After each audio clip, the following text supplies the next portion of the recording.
I'm impressed with our punctuality, dear colleagues. Really, thank you very much for coming on time. I had little hopes. I was wrong. So we start our afternoon session.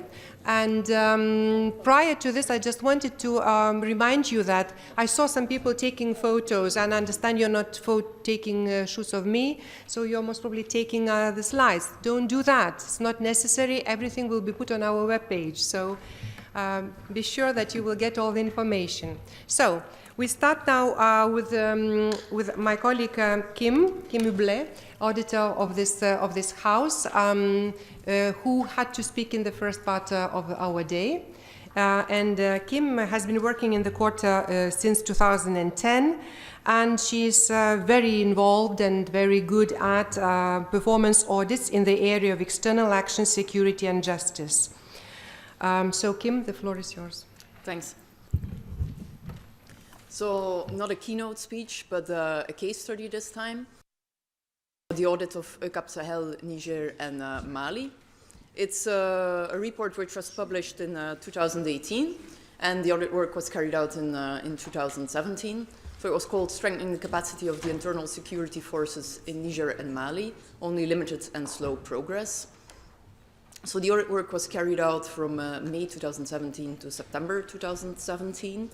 On the picture you can see Niger and Mali. Niger and Mali are very fragile states in Western Africa, very poor countries, young parliamentary democracies, weak economies, and developing public administrations.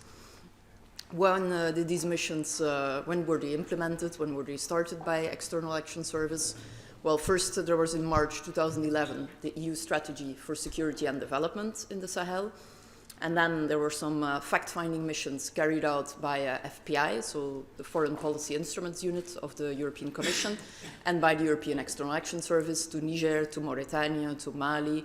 And then it was decided to have the first mission in Niger, called ECA Sahel. ECA stands for European Union Capacity Building. The main aim of this mission was to support the capacity building of the Nigerian security actors to fight terrorism and organized crime. These security actors are actually the internal security forces, which are the police, the gendarmerie, and the Garde National, because both Niger and Mali are actually, since it are former French colonies, are structured according to the French system. In 2015, actually, to the mandate of the Niger mandate was added the fight against illegal migration. The mission there is located in the capital, in Niamey. And since 2016, to adapt actually or to comply with that additional mandate of the fight against illegal migration, they also have a field office in Agadez.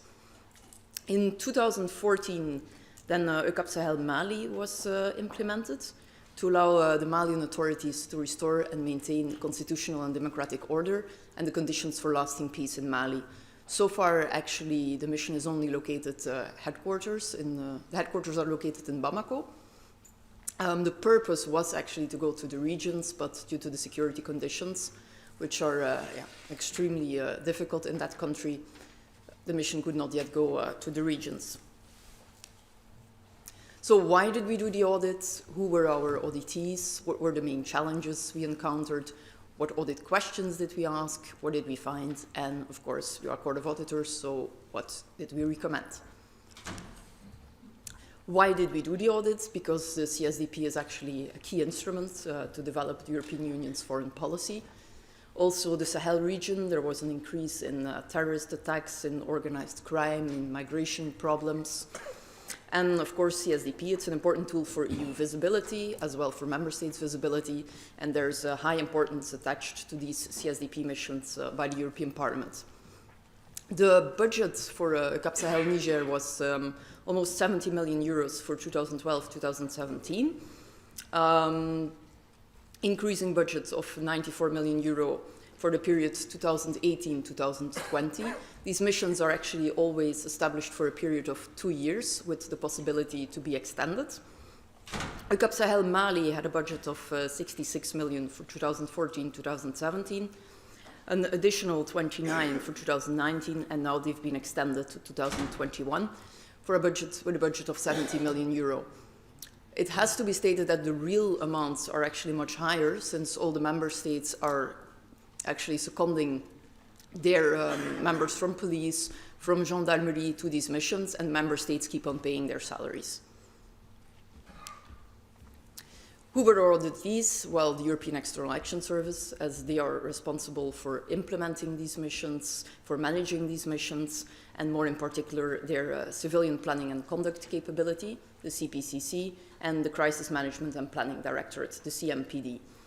As well, FPI, because they are responsible for the mission's budget, and they are responsible for the procurement procedures of these missions. And of course, the ECA Sahel missions itself in Niger and Mali.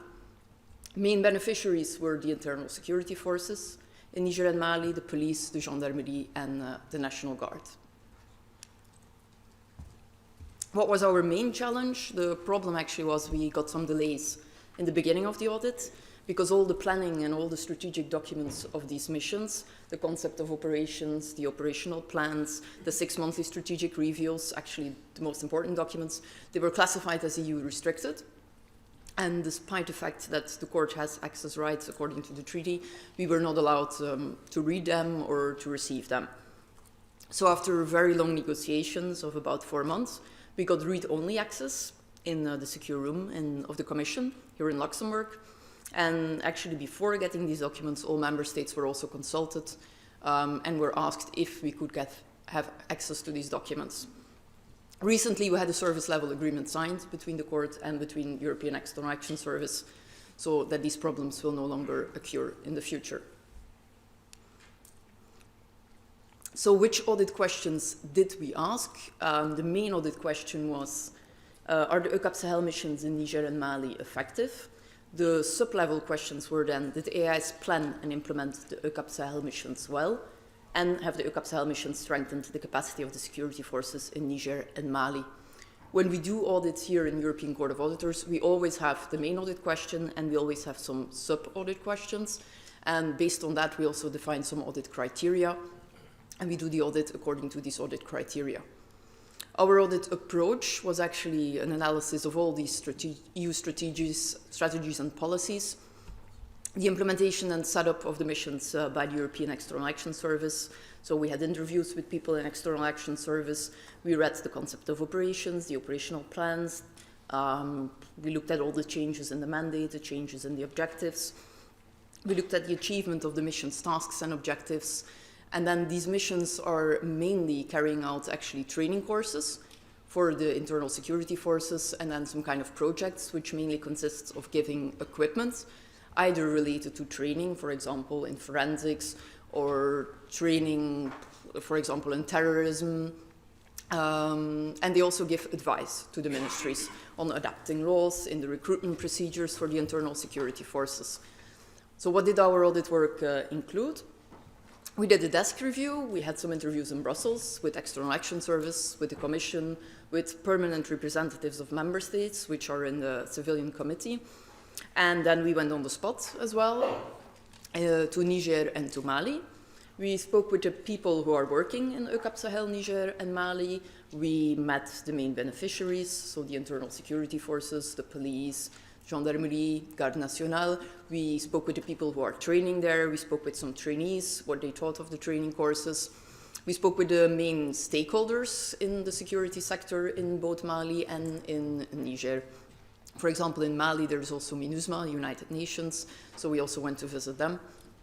We went also to the other EU mission in Mali, the training mission, which is a military operation of the European Union. What were our main observations? Well, the fact that, first one is that the EU response to the security forces capacity building suffered from operational inefficiencies. And secondly, that the capacity of these security forces was strengthened, but that it was actually not sustainable, or not sustainable yet. So first one, a bit more in detail, so that it suffered from operational inefficiencies. First of all, there was an appropriate needs assessment. Like I mentioned, the European External Action Service and FPI did a detailed needs assessment. They went once or twice to the countries, and the lessons learned from ECA Sahel Niger were taken into account for the setup of ECA Sahel Mali. For example, there was no initial budget approved before ECA Sahel Niger was supposed to start. which meant that the people who went there, they just had to stay in hotels. They had no computers, although they already had to give trainings. They had no mobile phones. And the head of mission did not have legal responsibility, so he had to sign everything in his own name, take financial responsibility for everything. And that was changed for all missions as from 2013. So these kind of problems were no longer encountered when ECA Sahel Mali was started. Also, we noted that there was insufficient pre-deployment training given and practical guidance provided by the European External Action Service, because actually most people come from the member states. They are not really familiar with the procurement procedures of the European Union, with just the normal rules, staff regulations, financial regulations. There was a limited amount of training, but not sufficient to get them ready for the work on the spot. Then a high number of vacancies. It's, of course, not the most easy environment to send people to, but Niger Mali also had a bit of problem of the language. People had to speak French, because if you want to give trainings, then it should be in the native language of the people there, and not through a translator, because then you get lots of knowledge get lost, and you cannot convey the same kind of message. Problem is also short-term mandates. It are the member states who decide how long people are seconded. For some member states, that's like only 1 year, which is very short, the moment you get adapted to the context in these countries. You also have to take into account when you work 12 months, you actually have 3 months of holidays. So there's only 9 months of working time, so the time you start up, the time you think you're about to leave, there's not much left to build, to start building up something. And then the Commission rules and procedures were not really adapted to the conditions in Niger and Mali. That's mainly the procurement procedures. Actually, these missions are in crisis context. Things are supposed to go a bit faster or to procure everything faster, but they are actually supposed to follow all the procurement procedures, which, the Commission has to follow, and it's also FPI who has to approve everything and not the head of mission who could decide themselves. Then the capacity of the security forces was strengthened, but results were not sustainable. So like I said, the missions provided training courses, they provided advice, they provided equipment. Although the context was very difficult, security context, like in Mali, they could only go to Bamako, logistical restrictions, there's poor infrastructure, there are weak public administration. The problem was as well that there was no follow-up of the missions, of the trainings given, so people were actually trained to be trainer in these police forces or gendarmerie. And then the mission did not look anymore, were they staying in the same unit, were they going to a region, were these people really applying the training in practice. And actually they had all the time, they had to train, they had to give the same beginner courses to train, again, new trainers. With regard to the equipment was given like computers, cars, printers, and there was no follow-up what they had actually done with the equipment, whether it was still there. Also, these security forces, they expected that if they got printers and ink for the first time, that the mission would keep on providing all the supplies for that, instead of taking the ownership to make sure, so if there was no ink anymore, they wouldn't use the printer anymore. With regard to the monitoring, there was limited impact analysis done by the European External Action Service, and it was not really based on monitoring of results. There were some activities, but like for Niger, there were no indicators developed to measure them. For Mali, that was slightly better, but still it looked really at the outputs and not at the outcomes. It didn't look at when can the missions be stopped, when can we be sustainable, which kind of activities can be taken over by other donors. So no real exit strategy in place and no focus on sustainability. So what did we recommend? We actually had 5 recommendations, which were split up in a number of sub-recommendations. The first one was improve the operational efficiency of these missions, so provide practical guidance, which means both pre-deployment training, but as well, actually each time these missions, they had to reinvent the wheel. There were no standard templates for evaluation, no standard templates for monitoring. Actually, every mission for training, like Mali and Niger, they had completely different templates for the training, for the follow-up of them, so no standardized practices. Responsibility for procurement procedures should be with the mission and not with FPI, and they should install a common warehouse and a mission support platform. Secondly, The occupancy rates of staff posts should be improved, which means longer secondments, so that actually people sent from the member states can really let the people in the countries benefit from their knowledge. Should be made, more use should be made of contract staff, and we also recommended to have general calls for contributions, that they can do actually call for contribution for personnel, for all the CSDP missions, the civilians, and then people can actually express their preference. I want to go to that country, instead of that every mission has to do every recruitment procedure, which is very time consuming on their own. Then mandates, budgets, exit strategy. Like I said, there was no real focus on sustainability or when these missions should be stopped, how this mission should be stopped, whether activities could be taken over by other donors. Budget should be in line with a mandate. Mandate is actually all the time 2 years, because this would facilitate the achievement of the objectives, also of the procurement procedures, and mandate should be aligned to the mission's objectives. Increased focus on sustainability, so resources should be allocated on making the activities sustainable. The autonomy, so follow-up of training courses, follow-up of equipment in the internal security forces should be encouraged. And then with regard to the monitoring, the evaluation, and the indicators, they should set RACER indicators, targeted benchmarks, and also provide guidance and training to the missions on monitoring and evaluation. And also these missions are actually not externally evaluated so far. So we are actually, as Court of Auditors, the only one externally evaluating this kind of mission, but we can of course not audit all of them. So despite for all the other development projects, external evaluations are in place, but here this was not the case. So this special report, like I said, was published last year in June. A presentation was given to the Cont Committee in Parliament on the 25th of June by Ms. Jakobsen. Then we went to the Subcommittee on Security and Defense in July, and it was presented in the CIFCOM in December 2018. So here I conclude my presentation. The special report, in case you didn't read it yet, it's on the website of the European Court of Auditors.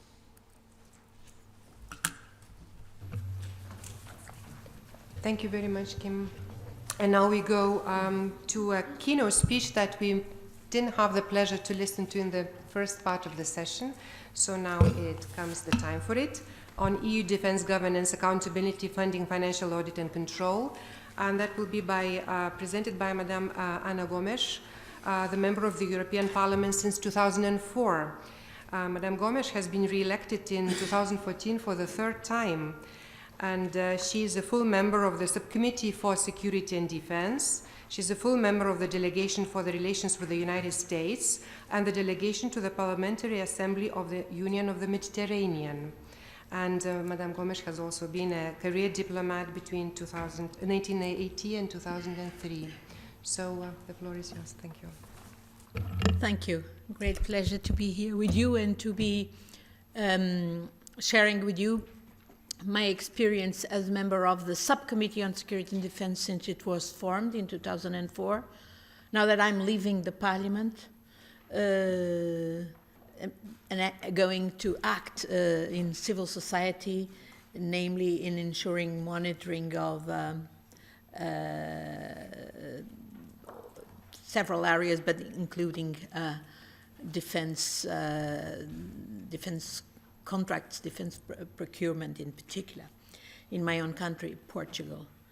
I should start to say what is obvious, what comes out of all the recommendations, all the treaties, that we don't have rule of law without democratic control of the armed forces.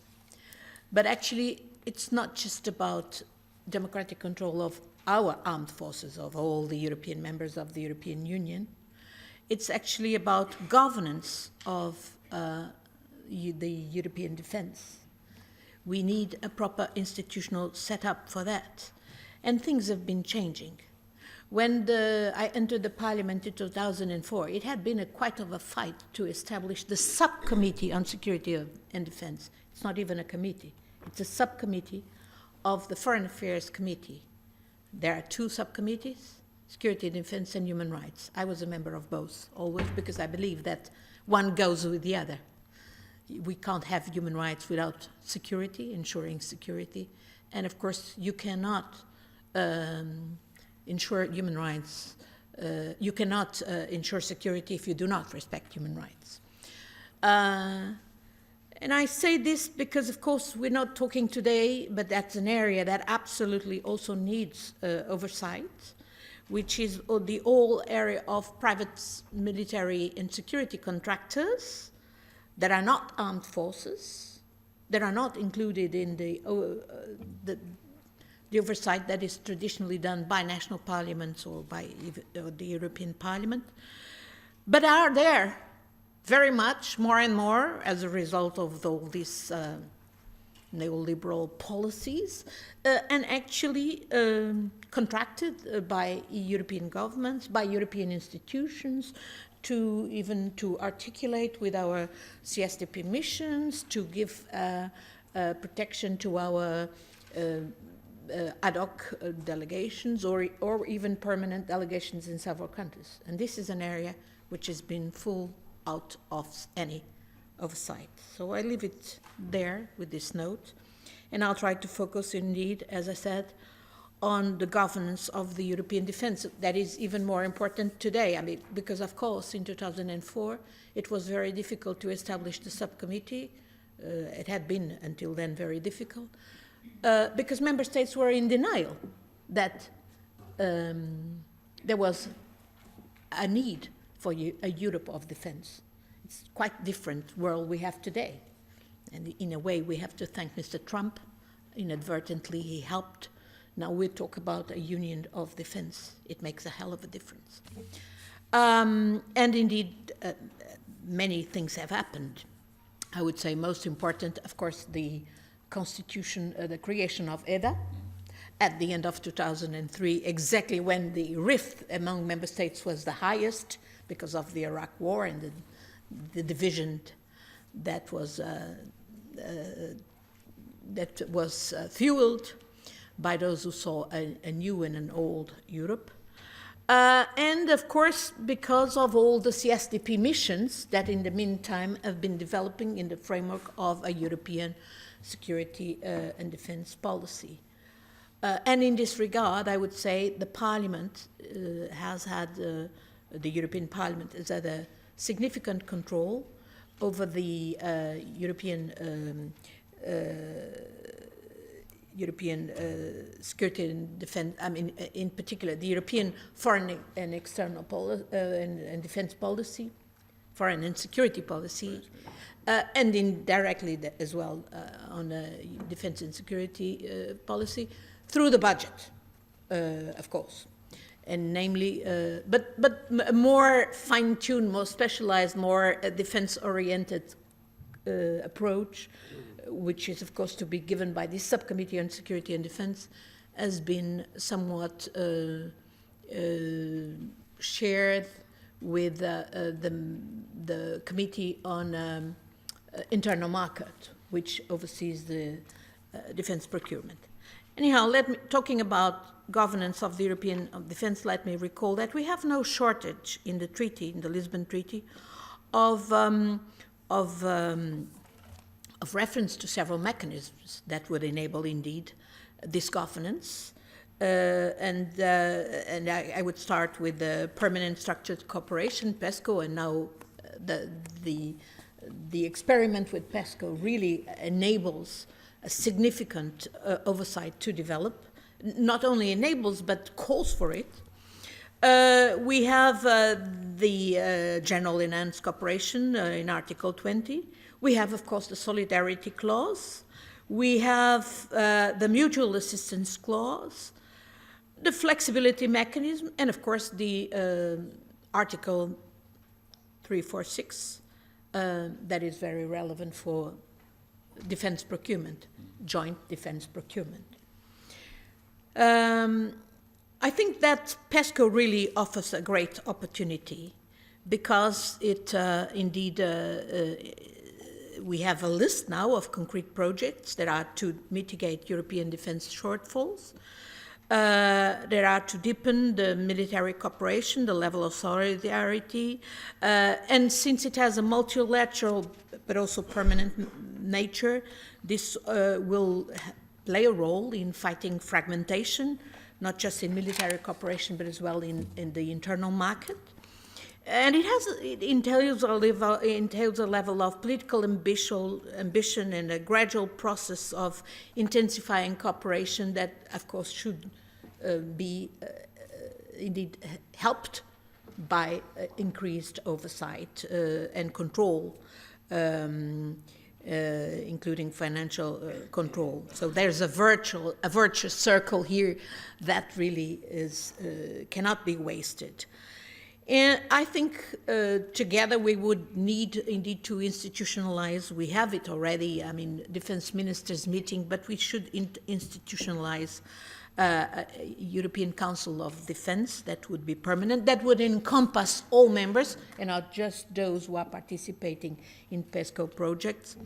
And we should even go to have a kind of a European semester on defense. That's what we in the European Parliament recommend, where indeed there would be regular peer reviews, where governments would have to be accountable and would allow indeed to understand and to see how much the overall capacities of the EU are indeed being enhanced, how they are living up to the commitments in the defense framework, how the financial allocations is being rationally fulfilling the objectives. And of course, let me say for that, of course, enhancing parliamentary oversight is absolutely critical. In this respect, the European Parliament has now, has been for some time, but now more clearly, proposing that we pass the current subcommittee into a full committee on defense. And of course, that would entail not just political control, so to say, on the purposes and the objectives of the missions and the exit strategies and so on, but it would, of course, will have to increase, and I would say actually initiate a proper financial control by the Parliament that has to be, of course, developed together with the specialized financial control that proper institutions such as the Court of Auditors need to develop. I would say initiate because the Parliament has barely done this. And I think by explaining to you how we have this shared competence now in between the Budget Committee, the Subcommittee on Security and Defense, and the Committee on Internal Market. Indeed, this has not really led to a proper control. And of course, you must realize that this is an area where obviously governments and establishments, including military establishments at the national level, and national parliaments, have been extremely resistant to those capacities, to the European Parliament adopting and acquiring those capacities for oversight of the defense sector. First of all, because this is still seen by many as the ultimate realm for national sovereignty, national security. Protectionist approaches, never acknowledged, but they are there, namely for the industries, the industrial base, and even petty interests, and interests that have to do with actually the supply chain that often is externally dependent. I'm absolutely persuaded that much of the resistance that we often encountered in the military and political establishments at national level have to do with the level of lobbying by the big companies who are normally not European but are actually American, and who have actually prevented that indeed Europeans would invest in acquiring its own capabilities. and being more rational in the spending of the taxpayers' money for defense purposes. I think in view of the qualitative jump we're doing in the political framework, in view of the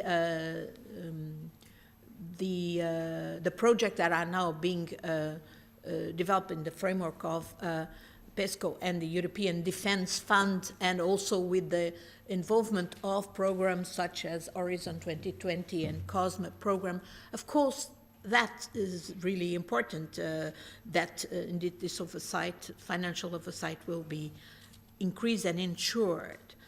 And I would like to tell you that I believe that in particular attention, I mean, we have already heard the example with the EU CAP Sahel Mali, what are the kind of challenges that oversight of a CSDP mission implies. I would like to turn your attention in particular to the defense procurement, which is absolutely essential for the capabilities that we need to have and to use in any kind of defense strategies and defense programs under the EU chapeau or under any other chapeau. I believe one area where indeed the Parliament worked well, and I think it was really crucial, the support of EDA at that time, was in crafting the Defense Procurement Directive of 2009, Directive 81 of the Commission, also the associated Arms Transfer Directive of 2009, and it was also in 2009, I think, at the end of 2008, that we adopted, during the French presidency, the Common Position on Arms Exports. These are very crucial instruments that may not need for the time being really changes, but definitely need a much better implementation by member states, therefore a much better scrutiny, oversight, what member states are doing or not doing in implementing these directives and this common position. The Parliament has passed reports, has analyzed this, and indeed came to the conclusion in all cases that the governments absolutely miserably, I would say, failed to live up to their commitments and to their obligations under these directives and under this common position. I mean, the Parliament even recently, in 2015, I myself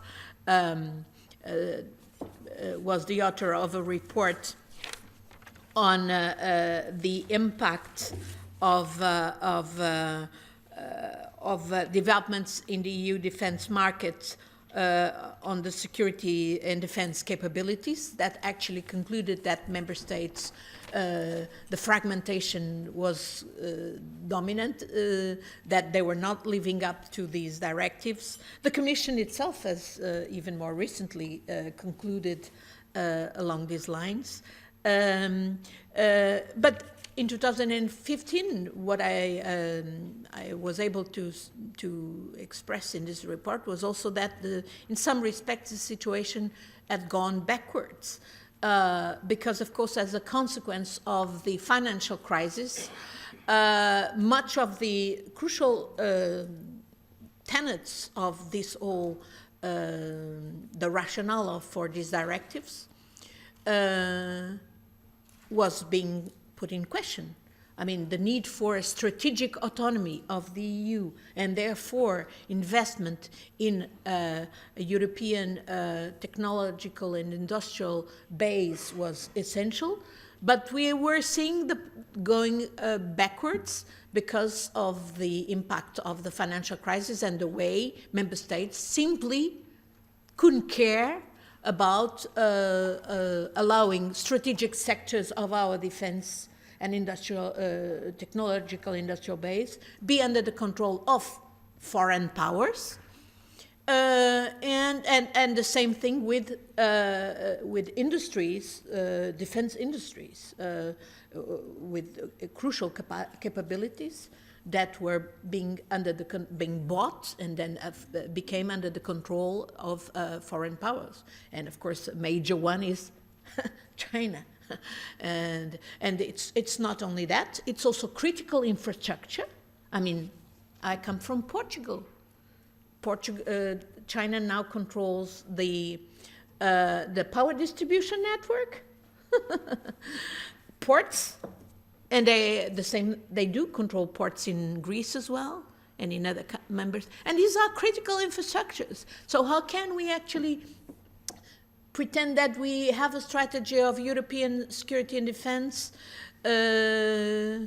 when these basic infrastructures are already under the control of a foreign power, such as China, which is, of course, not irrelevant in terms of a power project, a hegemonic power project at the global level, when they control, indeed, crucial industries in security and defense, and even now when they are trying to infiltrate our communication systems through the 5G networks, not to mention, of course, the role already played in several areas crucial for governance through other existing technologies. These are essential questions that, of course, need to be tackled at the political level, but I think that the role of those in charge of oversight, political and financial, is also essential. And, well, in the Commission itself has concluded that with the evaluation reports that it did and the communications and the infringement procedures that have been indeed launched against 5 member states in January 2018 are quite significant. One of them being my country, where, for reasons that have to do with a lack of tenders, that were what was, of course, essentially set in accordance with the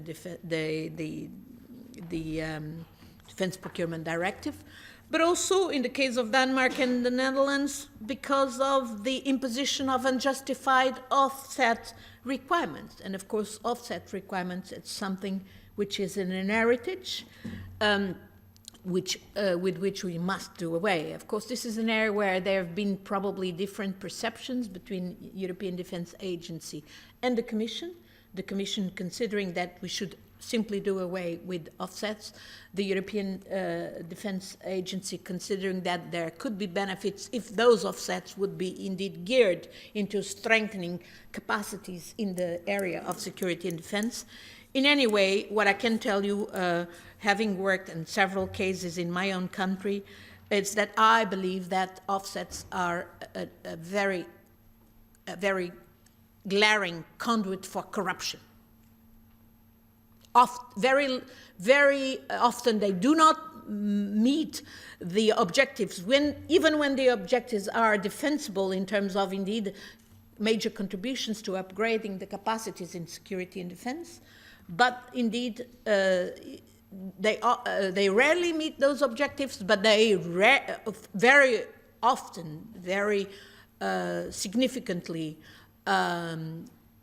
enable tremendous opportunities for corruption. And that is, in my opinion, extremely damaging to the legitimacy of any move towards increasing security and defense at the European level.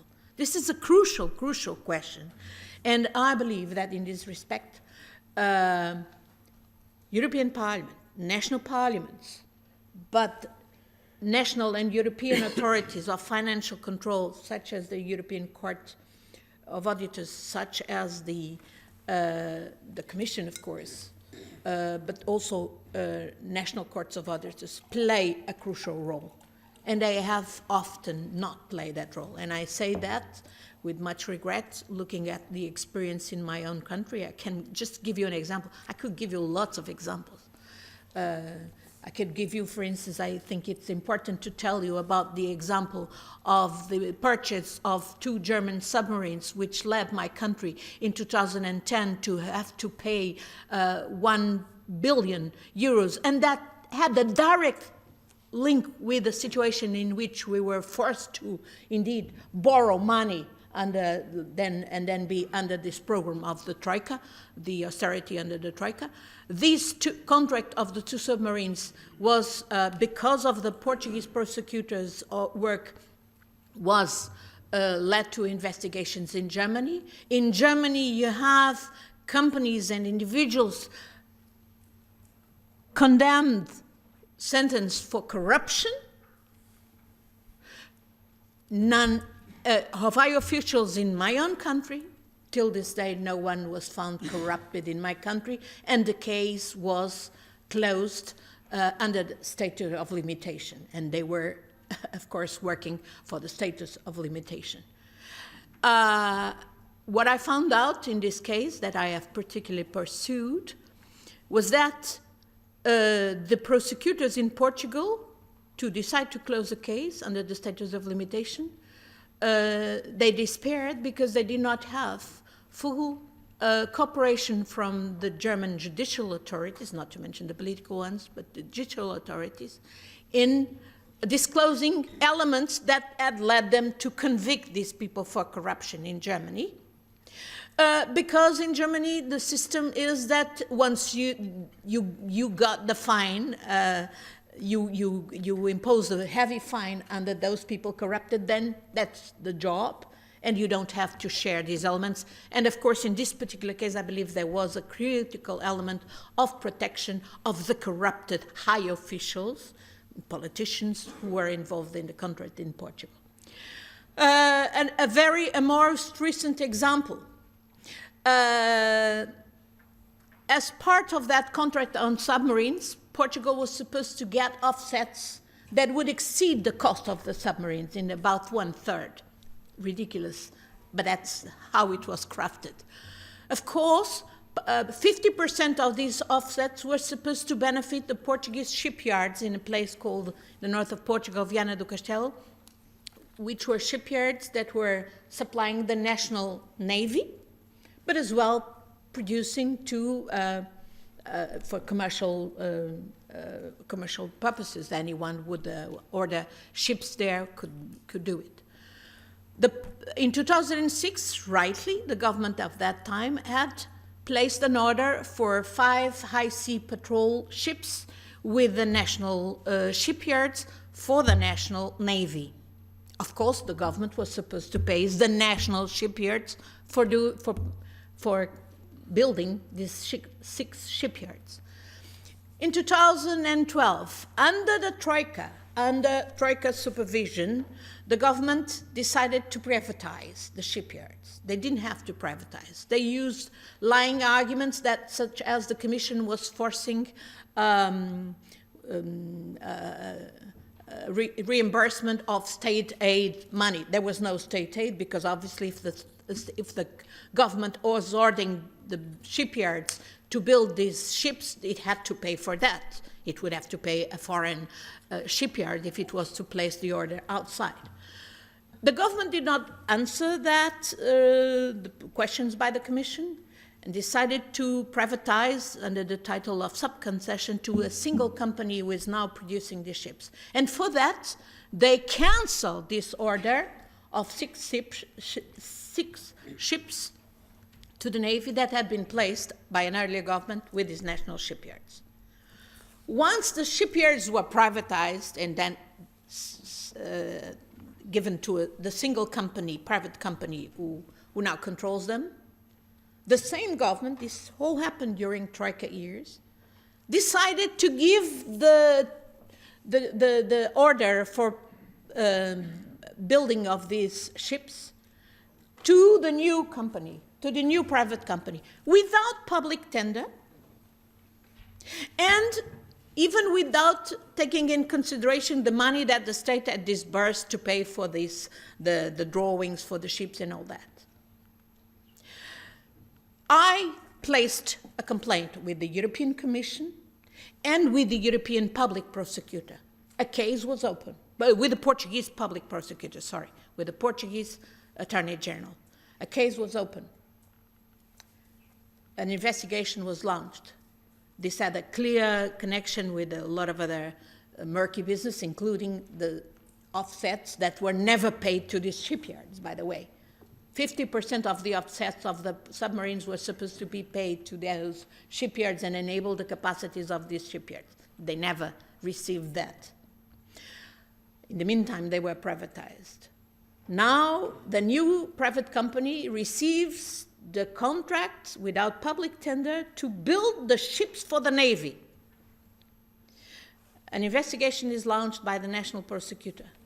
The Portuguese Court of Auditors doesn't see any problem with the contract, gave its recommendation to the contract, despite the fact that there was no public tender, and of course the Attorney General closed the case. If the Court of Auditors had decided to validate that contract, why should the public prosecutor continue investigating? So this example leads me to tell you that, indeed, I believe we need a Europe of defense. We need advocates for a Europe of defense. In order to have advocates who can do that job properly, like I myself have been and propose to continue to be, we need enhanced legitimacy and enhanced accountability. So the role of oversight by parliaments, national parliaments and the European Parliament, is absolutely crucial, and I believe that indeed they should articulate, and I must say in this respect that we started in the European Parliament having regular biannual conferences, every 6 months conferences with the national parliaments, where indeed oversight of defense has been very much at the forefront of our concerns. So we are doing our bit to indeed overcome the resistance at the parliamentary level. I believe that indeed passing into having a full committee on security and defense will make a difference in the European Parliament, but that work must go together with the work that the national and the European Court of Auditors must do in indeed demanding and being very, very demanding on financial accountability by member states in indeed delivering on security and defense. Thank you. Thank you very much for this really high-level political overview. I'm sure it put us in a state of mind for a broader discussion, which can be materialized quite soon in the panel discussion after several presentations still to go. And speaking about presentations, actually it's one presentation and one case study, both coming from the same organization, Athena. As you know, that's a mechanism established by the Council in 2004, financing common costs relating to the EU military operations. And we have a case study done, provided by Mr. Kaloian Gorolomov. Please, the floor is yours.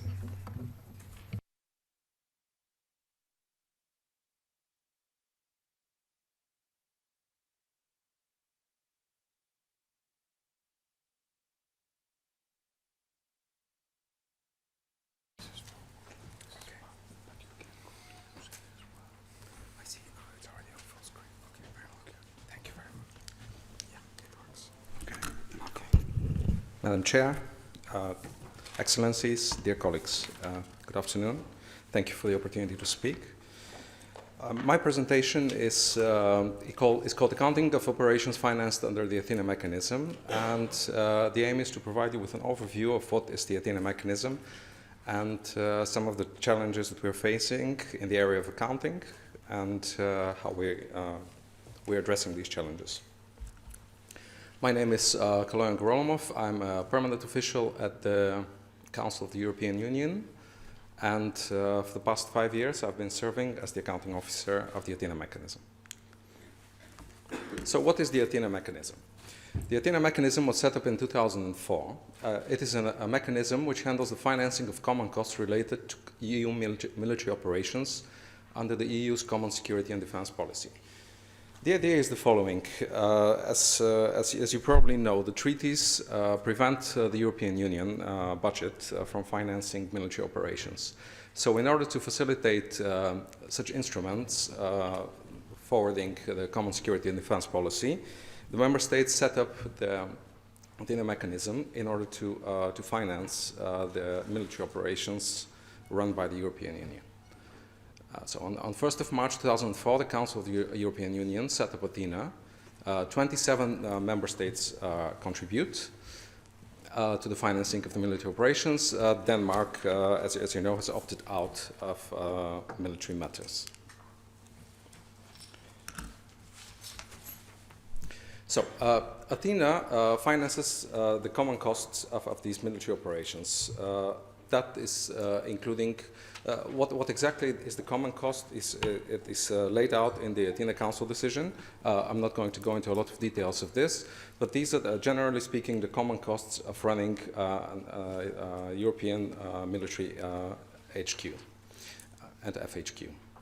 In addition to that, we manage two other types of funds. These are the so-called nation-borne costs and the third-party contribution funds. I will get to that point later. Let's just first find out about how, what is the legal framework in which Athena operates and what kind of beast is it. Athena is a strange beast. It's an international financing mechanism. It is set up by the Council of the European Union, but it has its own rules, and its constitutive document is the Council decision, CFSP 2015-528 of 27th of March 2015. Now, doesn't that contradict what I said earlier? I said it was set up in 2004. No, it doesn't. It is just the newest version of this, of the original Council decision, which was issued at the time. This Council decision is reviewed and approved as Athena is a work in progress.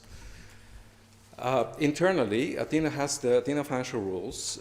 These are the rules which govern the budgetary implementation, the procurement procedure, and various other aspects of the running of the mechanism. This is similar to the financial regulation of the European Union. In other words, Athena would again follow the Athena financial rules and not directly the financial regulation. From accounting point of view, we apply the accounting rules of the European communities. The accounting rules of the European communities are based on IPSAS. They're based on the International Public Sector Accounting Standards. But they are, let's say, a digest of that they have been adapted to fit the needs of the European institutions. Further than that, we have various individual administrative acts. These are the acts of the Special Committee, which is the governing body of Athena. The Special Committee is comprised of one representative of each member state, with the exception of Denmark. Acts of the administrator, who is the executive of the mechanism, and then acts of the operation commanders, each acting within their own authority, within their operations. This is the history of the operations of Athena. With chronological view. At the moment, we have the Athena Central Staff. We do annual exercises, military exercises. These are the MILEX and multi-layer exercises. We have EUFOR Althea in Bosnia and Herzegovina. We have UNAVFOR Atalanta. This is the anti-piracy mission, guarding the coast of Somalia. UTM Somalia, building the armed forces of Somalia. UTM Mali, doing the same in Mali. UNAVFOR Med, this is the migration operation in the Mediterranean. UTM RCA, which is capacity building in the Central African Republic. And finally, the MPCC, which is a new structure which was set up recently in order to oversee the three training operations run by Athena. Okay, so what do we do besides collecting money from the member states and giving them to operations? We actually operate as a separate legal entity. In other words, we prepare a full set of accounts. We have our own assets, our own liabilities, and everything that a legal entity has. So we manage three types of funds. These are the common cost funds, which are budget-based. In other words, a budget is approved, and this budget is financed by the member states based on their GNI key. From that point on, this budget is executed according to budgetary rules. In addition to that, we have the nation-borne costs, which are funds managed on a reimbursable basis. In other words, they are used to cover troop expenses from each of the contributing nations. Athena pays these expenses and then recharges each nation based on what has been actually consumed. That is done on the principle of costs lie where they fall. In other words, each contributing nation pays for the expenses of its troops. And finally, we have third-party contribution funds, which are voluntary contributions that member states make towards specific projects. They are somehow run on a trustee principle. In other words, we manage the funds of others according to their will. So we have three different types of funds which must never be mixed because they have completely different sources, completely different stakeholders, and completely different principles of implementation. So this is one of the biggest challenges, it is keeping all these funds separately and accounting for them separately without mixing them together. That means that when an auditor would visit one of the Athena missions, he would do well to ask separate the accounts into these three different types of funds. And if the accountant can do that, then each of the individual trial balances should sum to zero. In other words, these three types of funds should be completely individualizable. If they are not summing to zero, that means that funds have been mixed. That does not mean necessarily that the accounts are wrong. That simply means that someone has mixed the funds. That is either they have paid one invoice that is common cost from the MBC funds, or they have transferred money between different accounts and so on. So then, in that case, one would have to find the reason for this mix-up and put it right. How do we manage so many different types of funds without mixing them together? There are several possible solutions. One is separate chart of accounts. The other possibility is separate entities, and the third possibility is flagging of accounts. We use all of these in combination in different setups, but of course it is important that once you decide how you do it, it has to be done consistently across all the operations. This is the consolidation structure of Athena. So Athena has a lot of military operations, and it has a complex structure. This is necessary for several reasons, which I do not have the time to go into right now. But actually, in a way, it functions as a group company, with each of the operation being a subsidiary, and each HQ being a branch. So we have a multi-level consolidation structure, which could be complex to manage, but is absolutely necessary in order to allow each of the HQs to function in their own right, and at the end for us to be able to provide accurate consolidated accounts. So this is the second challenge. First, different types of funds, then the complex consolidation structure. Now comes the third challenge. We have to do two types of accounting at the same time. So the auditors have to audit these two things, obviously, in their own right. We have to do accrual-based accounting, which is similar to accounting done in the private sector, that is based on the European Union accounting rules, which are themselves based on IPSAS. And at the same time, we have to produce cash-based accounting, budgetary cash-based accounting, which is totally different conceptually from accrual-based accounting, not only from the point of view of when a transaction occurs, but the entire terminology and setup is different. So we have to do these two things at the same time. We have to do it correctly, concurrently, and without breaking our backs. Simply because we simply don't have the resources to do it otherwise. The resources are very limited. So what do we do? For accounting standards, we apply the EU accounting rules. And for budgetary rules, we apply the budgetary rules of Athena, which are very similar to those of the European Union institutions. What is the structure of the financial statements that we need to produce?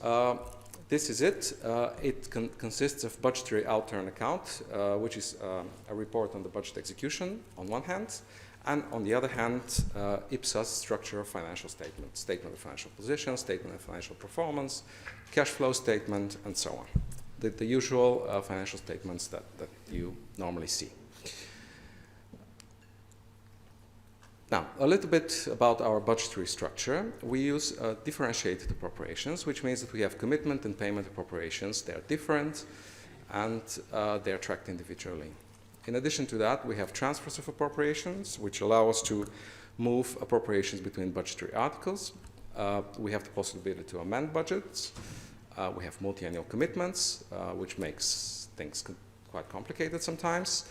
And then we have the possibility to carry over commitments and payments to the following year, given that some conditions are met.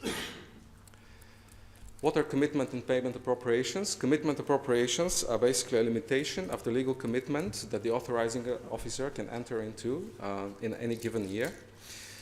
The payment appropriations are a limitation of the payments that can be made in any given year. So commitments can be done for future year. Should the commitment budget allow it, payments sometimes need to cover commitments made in the previous year or previous years.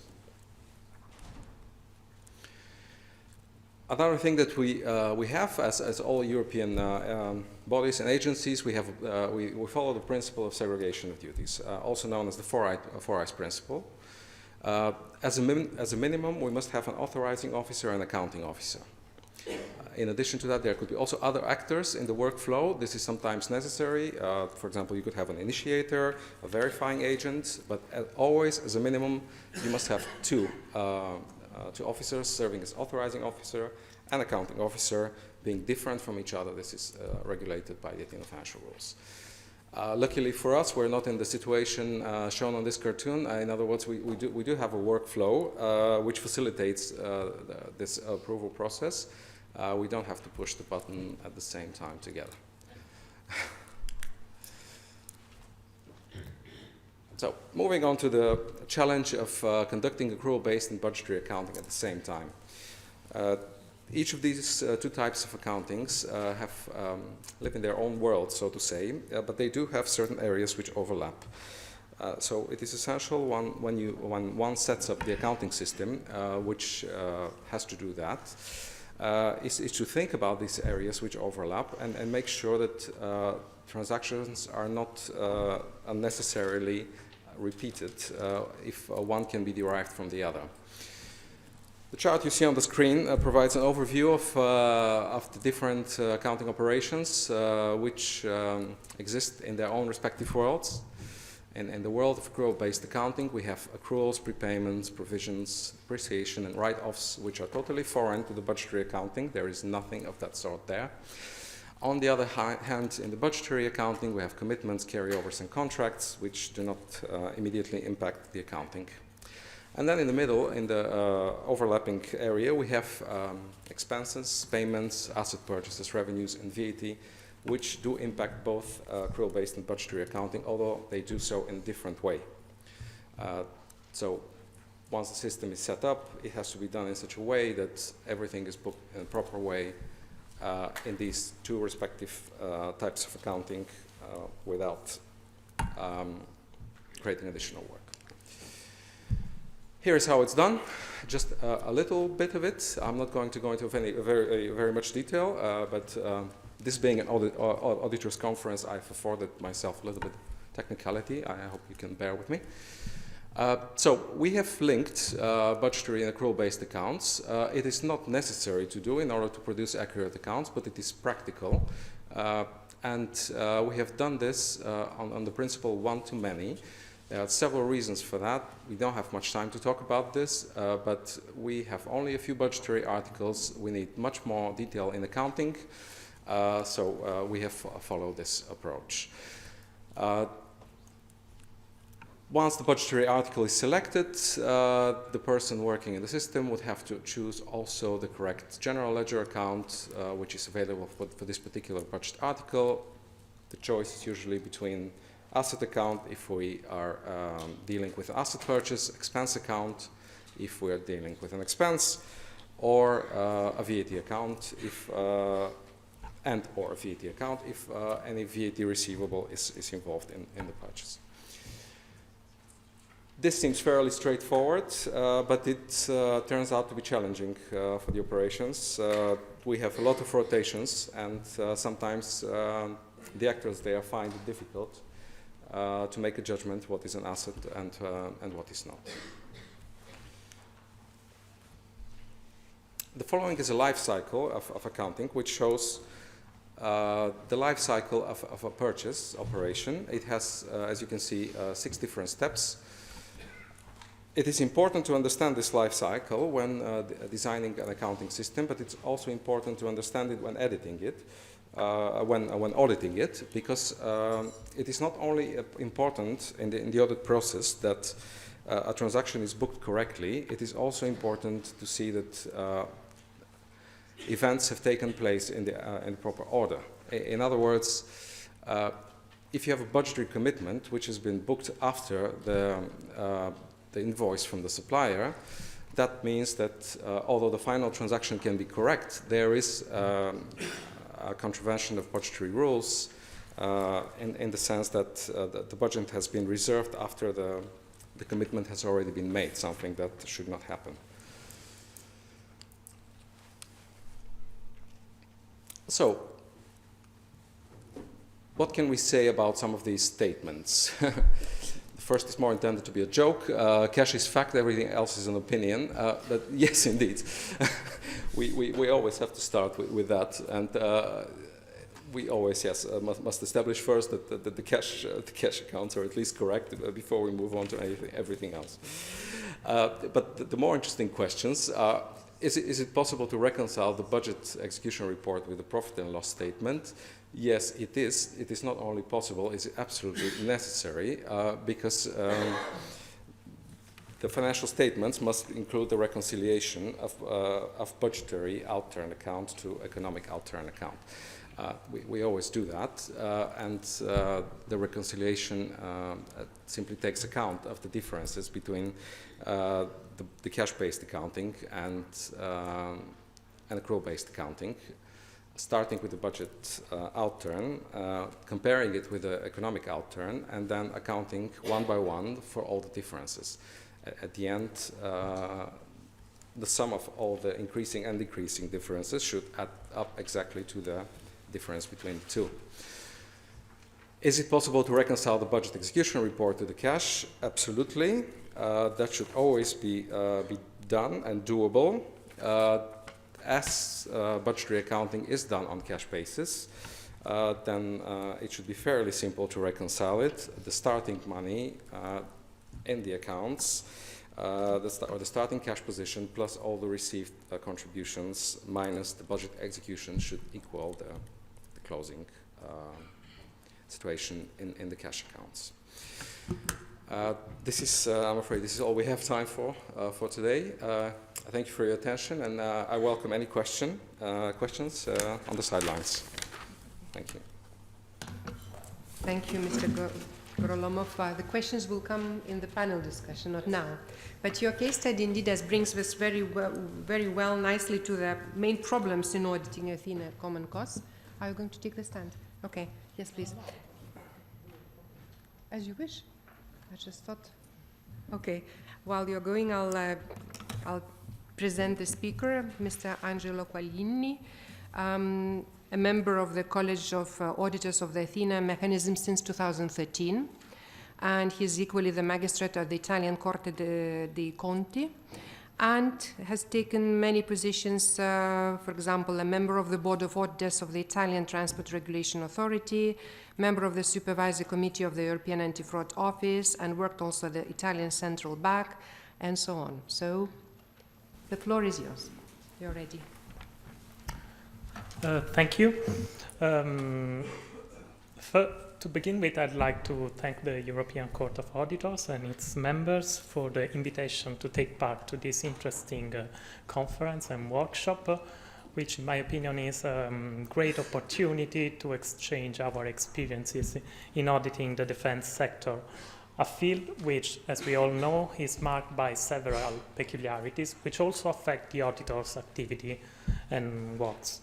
I'm here as a member of the Athena College of Auditor, and I'd like to share and give you an overview of the main challenges and problems that, together with my colleagues, which are not here today, we face and we have faced so far in the execution of our duties. Because in the previous presentation, Mr. Gorolomov was perfect in making it seem crystal clear and very simple, but I can assure that when it comes to its implementation, especially from the auditor's side, not so simple, not so easy, a lot of problems coming from everywhere. So to begin with, let me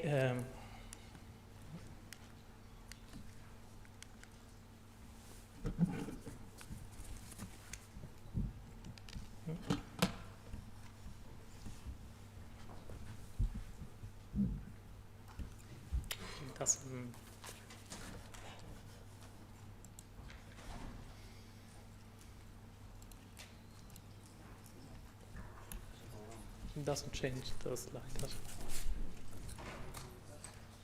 Oh, no. Okay.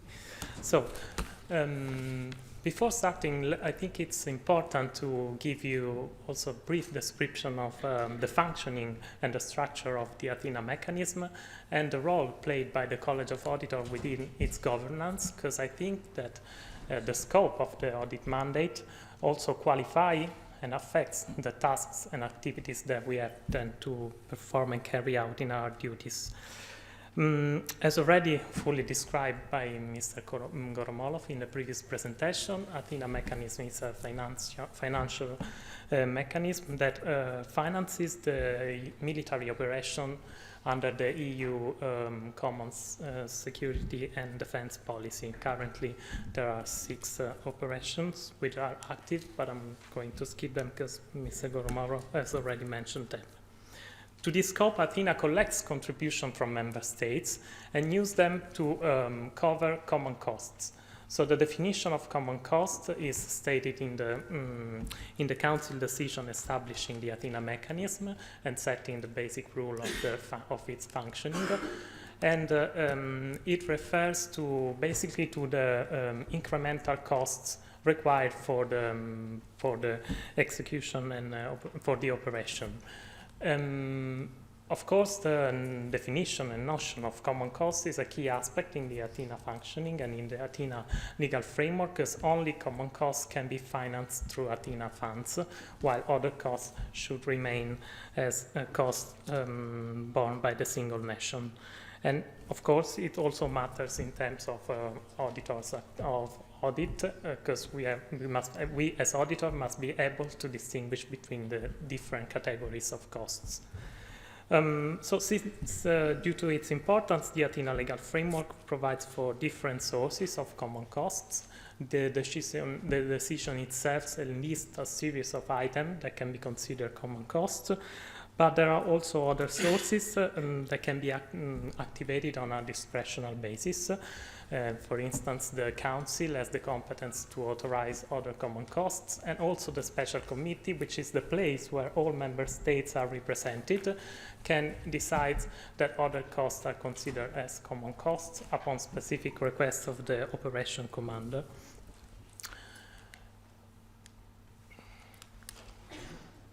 According to the list included in the decision, common costs can, I'm going quick into this list, but just to give you an overview of what we are talking about.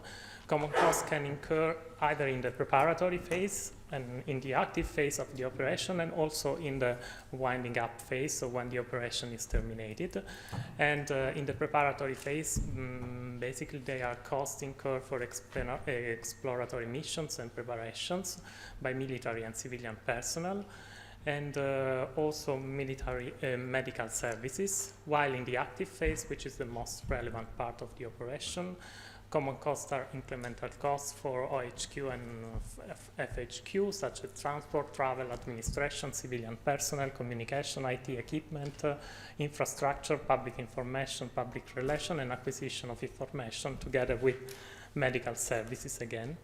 And finally, in the winding up phase, common costs are those incurred for finding the final destination of the equipment and infrastructure commonly funded for the operation, together with the incremental cost of drawing up the accounts of the operation. While common costs that can be approved by the Council refer to transport to and from the theater of operations to deploy, support, and recover the forces necessary for the operation, and the establishment of multinational task force headquarters. And finally, the common costs that fall within the area of competence of the special committee upon request of the operation commander are expenditure for acquisition, rental, and refurbishing of premises in theater and other critical theater level capabilities.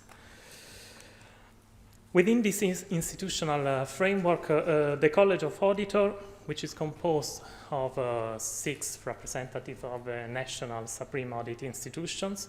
Currently, we come only from 4 different nationalities, because thanks to the generosity of the Greek Court of Auditors, we have 3 representatives from Greece, so we come only from 4 nationalities. Anyway, our mandate is, the mandate that is entrusted to the College of Auditors is very wide, because according to Article 42 of the decision, we have to audit the Athena financial accounts, both at individual operation level and at consolidated level. Moreover, Article 40 of the decision reads that auditors shall check during the financial year, as well as ex post, through controls on the spot as well as on supporting documents, that expenditure, finance or pre-finance through Athena is implemented in accordance with the legislation applicable and the principle of sound financial management, so basically in accordance with the principle of economy, effectiveness, and efficiency, and that internal controls are adequate. So as we can appreciate, not only do audit tasks cover the typical financial audit, but they also extend to performance and compliance aspects. The main outcome of our activity is on an ordinary basis the audit opinion on the consolidated financial accounts, and a long-form report which cover the yearly management of funds and covers both the performance and compliance topics. On top of this, a spot audit can arise in case, for instance, an operation is closed, or if it is so required in case of third-party contributions. So, as it was mentioned before, when a member state decides to provide specific contribution for specific tasks or specific projects upon specific agreement and on a voluntary basis. So having this in mind, I would proceed by grouping the main challenges and problems that we have encountered in the execution of our mandate in the 3 areas of audit that we must cover. And some of them I've noticed that have already been mentioned in the previous case study on the mission in Africa. So I'm pleased to see that it's not only us that are facing these problems. And to begin with, I would like to start with by mentioning a general obstacle that we all must be ready to face and overcome once we get into auditing the defense sector. And I'm referring to the confidentiality requirements, confidential requirements that characterize, for instance, Athena activities.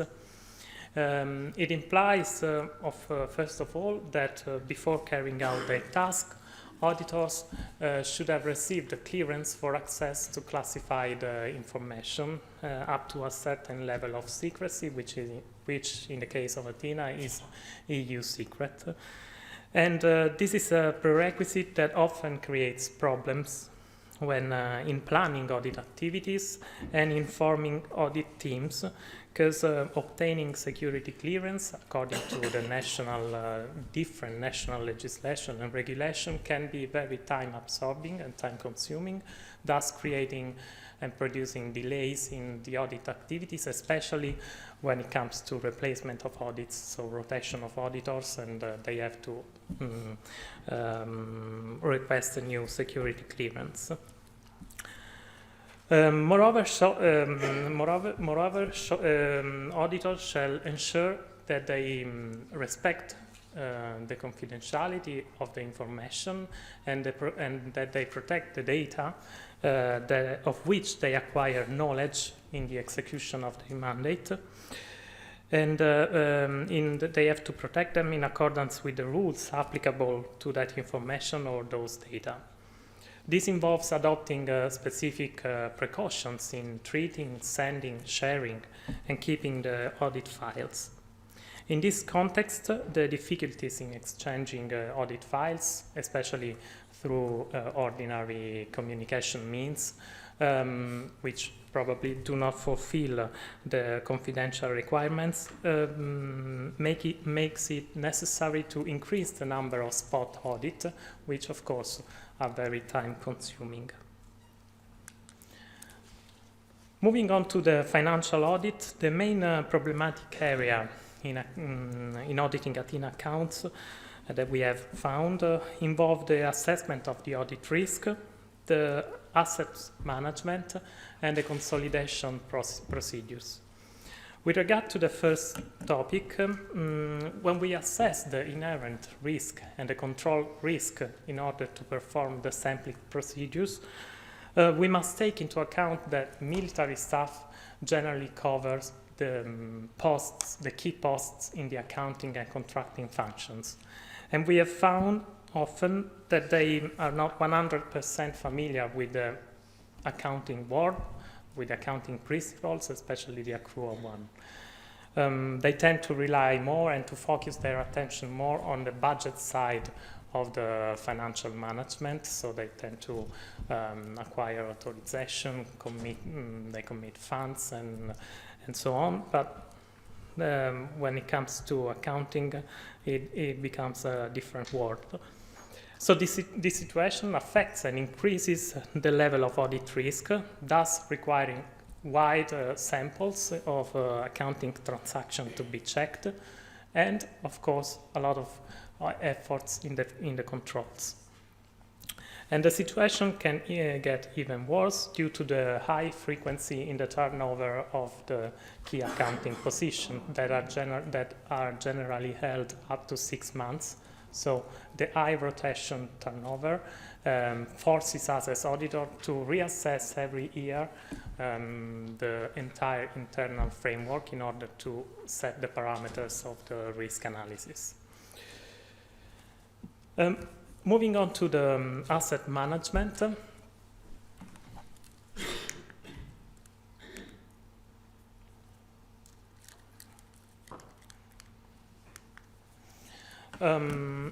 So concerning the asset management, the physical checks that should be performed in order to be sure that the figures recognized in the inventory and in the statement of financial positions are reliable can become problematic when assets are deployed in places difficult to access due to security and safety reasons, or because they are impossible to reach due to their position, like for assets that are deployed on ships, for instance.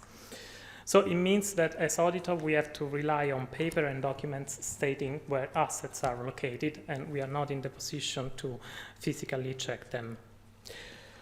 Other problems, always concerning the asset side, are related to the capitalization of assets. Because the recognition of an asset together with the other criteria requires that its expected useful life is longer than 1 year. And when we have operation with a 1-year mandate, and we don't know whether at the end of it the mandate would be extended or not. It becomes really the assessment of the ongoing concern behind those accounts becomes a little bit difficult. Also, the consolidation procedures can become problematic in a context like the Athena one, where some operations are jointly, one operation is jointly operated with another institution like NATO, and the financial statements are produced under different accounting standards and with different accounting and systems and general ledgers. So if this is the case, the operation has to redraft and restate the financial accounts in accordance with the EU accounting standards, and if it's done manually, also this process can increase the audit risk. With reference to the challenges in the compliance audit, the procurement function, of course, has always proved as the most problematic one. As we all know, the European legislation, as it is implemented and transposed in the Athena legal framework, aims at preserving and even fostering competition in the market throughout open procedures. On the other side, the defense sector frequently operates in non-competitive markets with situation of oligopoly or monopoly, and therefore, though the legal framework requires open awarding procedures, there are, depending on the value of the acquisition, of course, there are always strategic, technological, or economic reasons, in addition to those that are based on security issues, that lead to select single-source negotiated procedures as the only viable solution for that purchase of goods, services, or works. Therefore, with a lack of transparency in the purchase process. For instance, in the case of Athena, according the audit on 2016 contracts highlighted that the vast majority of contracts were awarded with selection methods which were not competitive. Of course, derogations are contemplated in the financial rules in the decision, so they were duly authorized and justified by needs for urgency or technical reasons, or the presence of property right which exclude any possibility of competition. But from an auditor point of view, such valuations are very difficult to challenge, because they, when we perform compliance audit on contracts, this kind of valuation involve technical knowledge and competence which generally fall outside the ordinary auditor background, professional background. In compliance audit, we also came across another recurrent problem, because the Athena legal framework is designed for a European legal environment with rules that cannot be easily applied in a different context, such, for instance, African countries where most operations take place. So in these countries, it is not always possible to verify, for instance, that bidders do not fall in any ground of exclusions according to the financial rules, because it's not easy to verify the declaration released by the economic operators with the local public administration to be sure that they, for instance, they don't fall in any, they didn't go bankrupt, they are not convicted for professional misconduct, they didn't violate the obligation relating to payment of social security contribution or taxes, and so on. So it is very challenging to carry out compliance audit in the procurement field when the operation, which is supposed to stick to certain rules, is not in the position to fully apply those rules.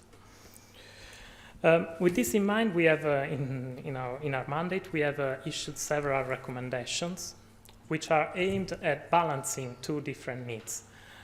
On one side, the need for a rapid response, which is typical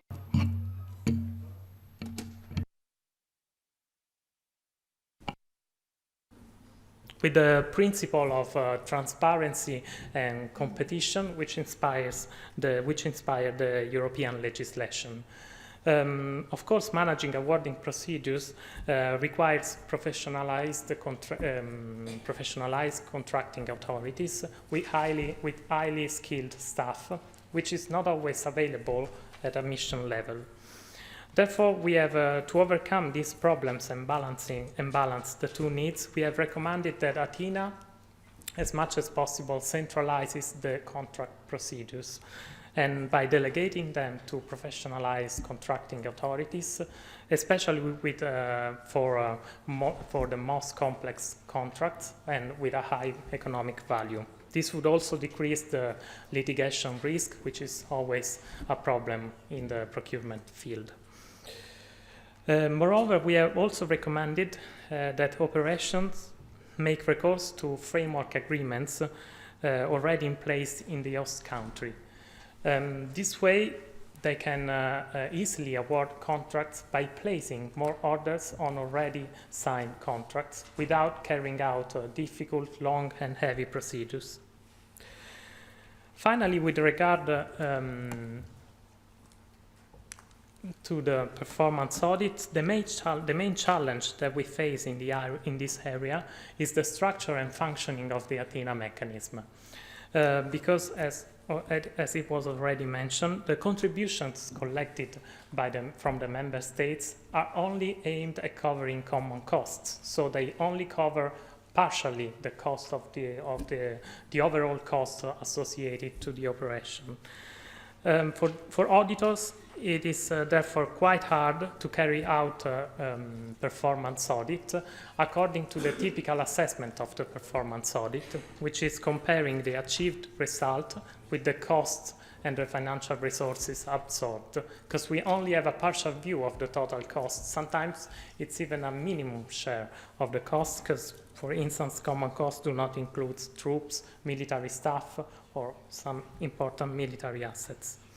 Therefore, we can only focus on efficiency assessment in order to analyze if funds are correctly managed. But in the defense sector, also these efficiency evaluations are somehow complex, especially when evaluating the contracts, because the frequent recourse to single source negotiated procedures makes it really hard for auditors to assess whether funds are economically used. In non-competitive markets, in fact, and in non-competitive defense contract, the price is generally determined and calculated as the sum of the costs necessary to implement the contract, plus a given margin of profit of the private operator. Nevertheless, it is common practice that these costs incurred during the contract and the final price are reviewed during the implementation of the contract. And reviewing and controlling such negotiation in order to verify whether the awarding value is fair without competition between market operators is very complex and involves again professional knowledge of the market, or at least the availability of reference and benchmark prices, which unfortunately are not always available or easy to find in order to judge whether that specific contract was awarded at a fair value. And that's the end of the presentation. Thank you, Mr. Quaglini. Thank you very much. I'm sure that the colleagues recognize the main problems that you described while doing our audits. This brings us to the last point, the last element of this workshop of today. Mainly, we are approaching the panel discussion, but prior to this, there will be a panel opening, the implementation of the European Defence Industrial Development Programme. And this will be delivered by Alain Alexis. I don't know anything about him. He said to present him as a head of unit of European Commission. So. Good afternoon, and thank you very much for the invitation to take part to this conference. I think the timing is very good because we are launching a number of initiatives. So I'm head of unit of one of unit defense of DG Group, and as you know, we are in charge of preparing EDF, of preparing EDIDP, of preparing preparatory actions, and all these actions we are launching. So maybe if we take some global picture, because as you know, over the last few years, a number of initiatives have been launched in the field of defense. However, probably we should make a distinction between two categories. Because we have one category of initiative which are more what we could say defense policy. I mean Pesco, I mean CDP, I mean CARD. So initiative which has been launched mainly by Mrs. Mogherini, with EDA, with UMC, which are pure defense policy. This is not the role of the Commission. This is not what we are doing. We are doing something else, which is industry, so defense industry. This is what we have for preparatory action for research, ADIDP for development, and for EDF for 21-27. Here we target industry. We are not competent for defense policy. And as you know, legally speaking and politically speaking, it's a very huge difference between defense industry and defense policy. So as Commission, we are in charge of defense industry. So which is the objective of the Commission in the field of defense industry? First, maybe what is not the objective? The objective of the Commission is not to substitute to member states. Financing research, financing development is responsibility of companies, is responsibility of member states. Financing research is normal cost for companies. In the field of defense, normally member states support largely development, so member states should support development. So normally this is not for the EU budget to support and to substitute to member states. So if we want to use the EU budget, we need to identify EU added value. So which is the EU added value? And here I will rely on problems which have been already identified by colleagues from EDA, by colleagues from OCAR. In Europe, we have very efficient companies, but cooperation between companies from different member states is very limited. So meaning we have a duplication of capability. Normally, technical specifications are not common. So this is main problems we want to target. This is why the objective of EDF, of ADIDP, is competitiveness of the EU industry. When I say EU industry, as you know, it's not only EU companies, it's open to companies from third countries under certain strict conditions, but it's not closed, so it's open to cooperation with companies from third countries. But the objective is competitiveness of the industry. What does it mean, competitiveness of the industry? It means that we want to support research. It's a first step from TRL 1 until TRL 6 or 7. But we do not want to stop to research because it doesn't make sense.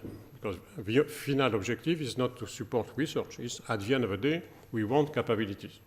So we want to follow up on the research. This is why we propose the so-called ADIDP for development.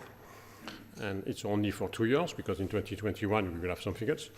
But it's for development, and here we will support development actions up to prototype.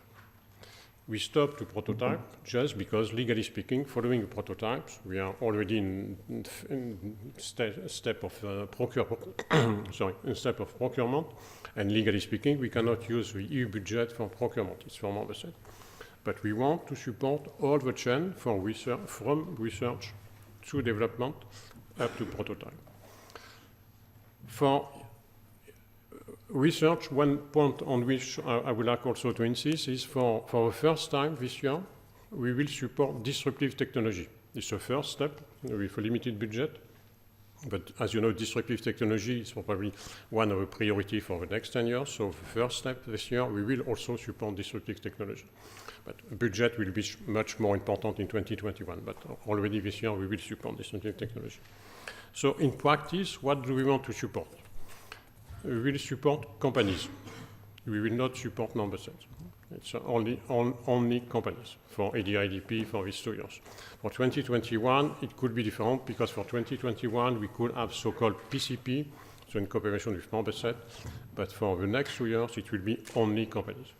When we say company, it can be institute of research or academic or something like this, but it's only business. We will only support cooperation. We do not want to support one single company. It does not make sense. It's a role of member states. problems which have been identified is a lack of cooperation. So, of course, we will only support consortium with at least 3 companies from 3 different member states. Which project should we support? It's not a role of a commission to identify which capability member state we need in the next 10 or 20 years. We do not have a technical expertise for this, and we do not have a competence to do this. This is for member states to identify which are the priorities for the next 10 or 20 years. This is a role of EDA, this is a role of EUMC, this is a role of Mrs. Mogherini, so it should be identified at EU level, and we will rely on capability priorities identified by member states. This is fundamental for us, just not only because we cannot do it, but just because if we want to use effectively the money, we need to be sure that it makes sense in terms of capability, and member states, at the end of the process, will buy this capability. This is why we need to rely on member states on priorities. This is why the text clearly said, legally speaking, we need to be consistent with CDP. Even if a CDP is only a large framework, its scope is very broad, so in CDP we need to limit the scope. Because as you know, for ADIDP, the budget is limited. For 2 years, we have only 500 million, so its field of defense is still limited. This identification of priorities is part of what I say EU added value. Because if we support something that member states could support, we will get some troubles. We'll get troubles from the European Parliament in the next year, because the European Parliament will say, well, why did you support something that member states could support? And probably we will have troubles with the Court of Auditors asking where is the EU added value. So the identification of priorities is probably one of the most important aspects. One important aspect also for identification of priority, it doesn't exclude NATO priorities. We say we will rely on EU priorities, but we can rely also on NATO priorities when these NATO priorities are consistent with EU priorities. It's of course nothing against NATO.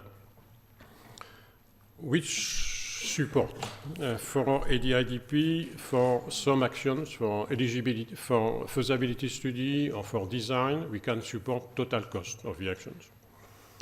But we will never support total cost because, as you know, we will support eligible costs, which are never total cost. But normally, it's at least 80% of cost. But for prototype, we have decided, or Council and European Parliament have decided to limit to 20%. Why to limit to 20%? Because for prototype, we are very close to the market. So normally, member states should buy this prototype.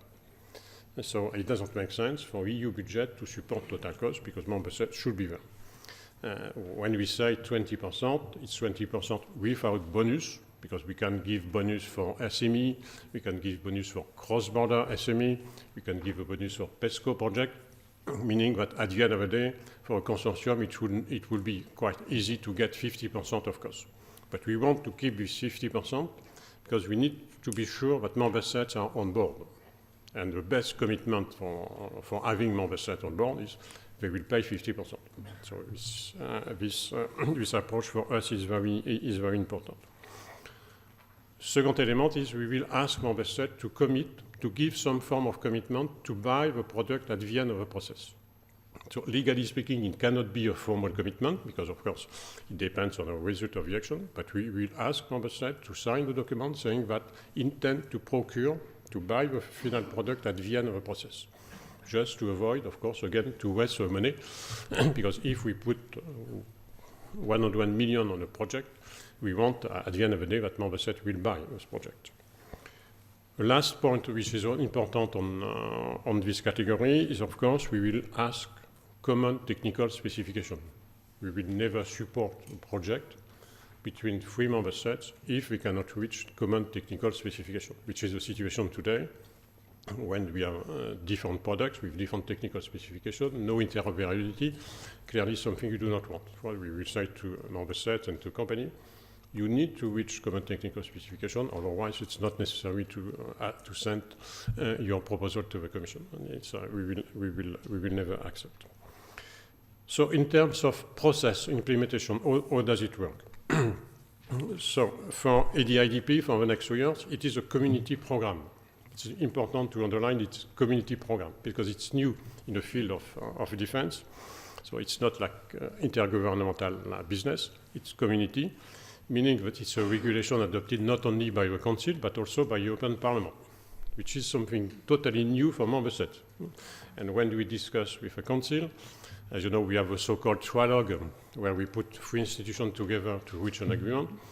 And we say to member states, look, we need to make effort to modify your proposal. And some member states say, yeah, but we have already an agreement between us. Why should we modify?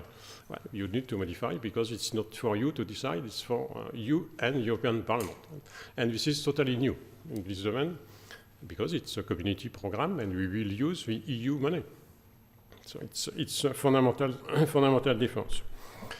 It's EU budget, meaning that the responsibility of implementation is for the Commission, it's not for the Council. Again, there's some pedagogy to make with the Council. It's for the Commission to decide on implementation.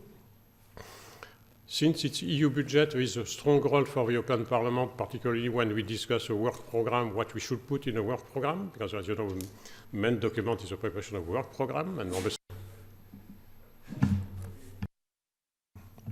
states say, don't worry, we will tell to the Commission what we put in a work program. Of course, you can understand the European Parliament say, no, we are co-legislators, so we need to be there. But at the end of the day, we reach an agreement, so we will implement. So we will apply so-called comitology. So in this comitology, there is a role for member states because we have a program committee with experts from member states, and the experts from member states are coming mainly from Ministry of Defense, and we need this expertise. But something which is quite important for us, we have also expertise from EDA, which is part of the program committee, because we need to bring this technical expertise. We have also expertise from EES to bring the technical expertise, so everybody is there. However, at the end of the day, so we will invite member states to make comments. Member states need to vote in comitology, but only qualified majority. Again, which is something new for member states, because normally in field of defense it's unanimity. We say no, sorry, it's qualified majority. And at the end of the day, this is for the Commission to decide on the work program. So if we have qualified majority, we decide on the work program. Even if, of course, we always try to get a consensus, because if we want to have something which fly, we need to get a consensus. For ADIDP for the next 3 years, we have a consensus on the work program, but there is always a possibility to say to member states, look, we continue to discuss, but in the next 3 weeks we will vote. And normally we put pressure on member states, and it helps to get a consensus. On the process, I will not take lots of time, but maybe quite important on the process to select project. Main principle is competition. So we will, on the basis of a work program prepared with member states, we will select category of project, not project, category of project. And this category of project will be used to launch call for proposal. This is what we have launched 3 weeks ago. So we launch call for proposals. So a consortium apply, and we will select the best on the basis of award criteria which have been identified in a regulation, and with the support of independent experts, not only the Commission. So we need independent experts. Again, in this exercise, we can rely on EDA and ES to get expertise. And following this, we will finalize what we call a grant agreement, meaning a contract between the Commission and the consortium. This grant agreement will be particularly important because in this grant agreement, of course, we will identify exactly which is the action to be supported, the milestone, and when we will pay. And of course, we will monitor the milestone, and if a milestone have not been reached, but we will not pay. It's clearly very clear for the company. Specific cases, maybe to underline. Normally, we will launch call, but we have also a possibility of so-called direct award, meaning that for specific project, when we have a majority of member states, we can decide to support specific project without competition. we can decide to support this. It's in accordance with financial regulation, when it is something specific, and when we can clearly say that we have only one consortium of companies able to do this. So we have already selected two projects which have been mentioned. So projects which are managed by OCCAR, one which is Euromal. Normally we are considering providing 101 million euros for 2 years, and a second project which is ESOR, which is more modest, 37 million. So both are managed by OCCAR. It's not yet decided. It's something we are considering to do, so we are still waiting for information from the consortium. But if all information are provided, we will provide this support to this company. And for this, we are considering a so-called delegation agreement to OCCAR, because this program will be implemented directly by the Commission. But we have a possibility to have a delegation agreement for specific projects. And for this large project, we think it makes sense to delegate to OCCAR, because we have expertise from a colleague from OCCAR. And OCCAR will bring together all the financing, because we will provide, I don't know, 20 or 25% of the cost, but Member State will provide 75%. So we will provide the money to OCCAR. So in terms of management of a program, it makes lots of sense to have a delegation agreement with OCCAR to manage this, of course, under the control of the Commission, because we have still the financial regulation. But we are convinced that it should facilitate the implementation. Two final comments which are more on political challenges, which if we want to identify the main two challenges for the next 2 or 3 years. I will say the first is, again, it's an EU program, meaning it's a program for today 28 member states. It's not a program, it cannot be a program for a company from 5 or 6 large member states, because it's EU budget. If we want to get a success, it should be a program benefiting for all companies from all member states.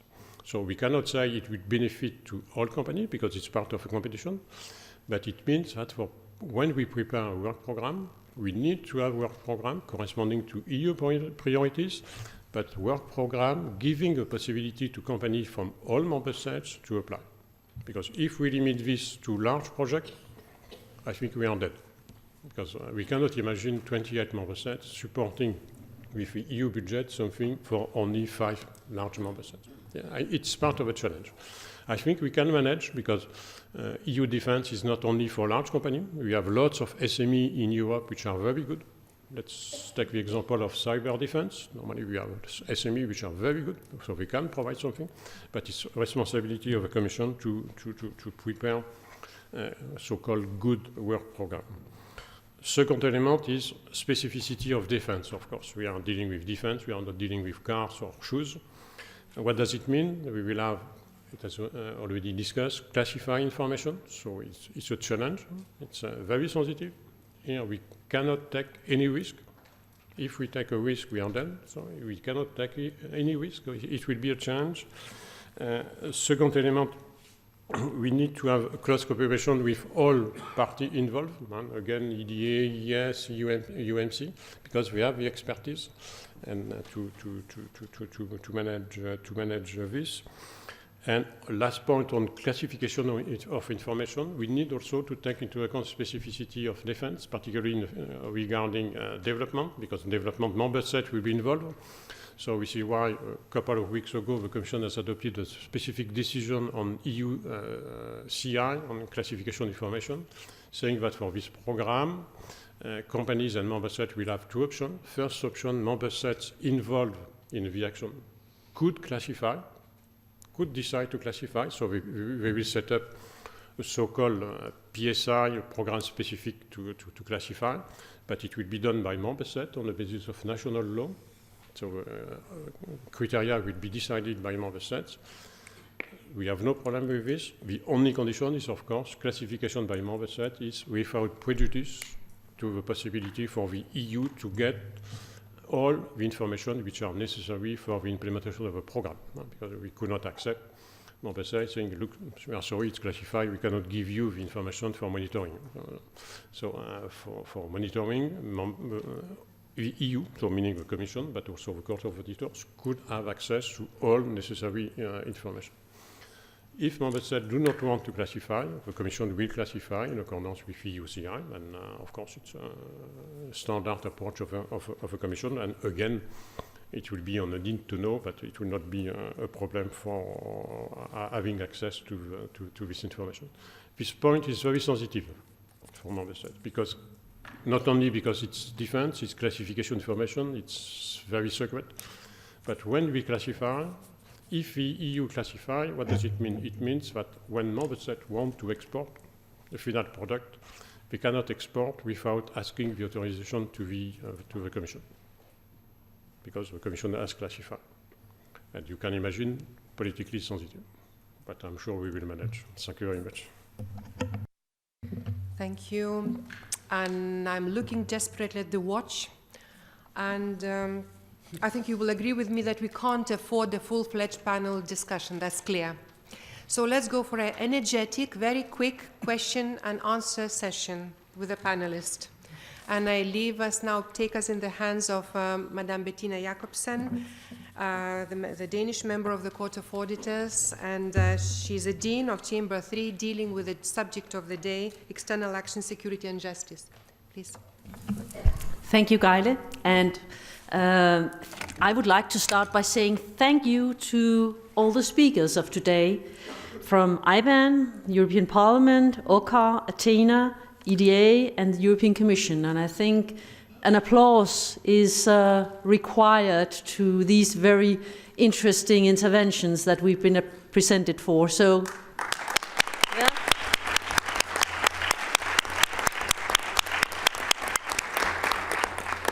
And as you heard, time is running, and we do not want to keep you from the networking reception.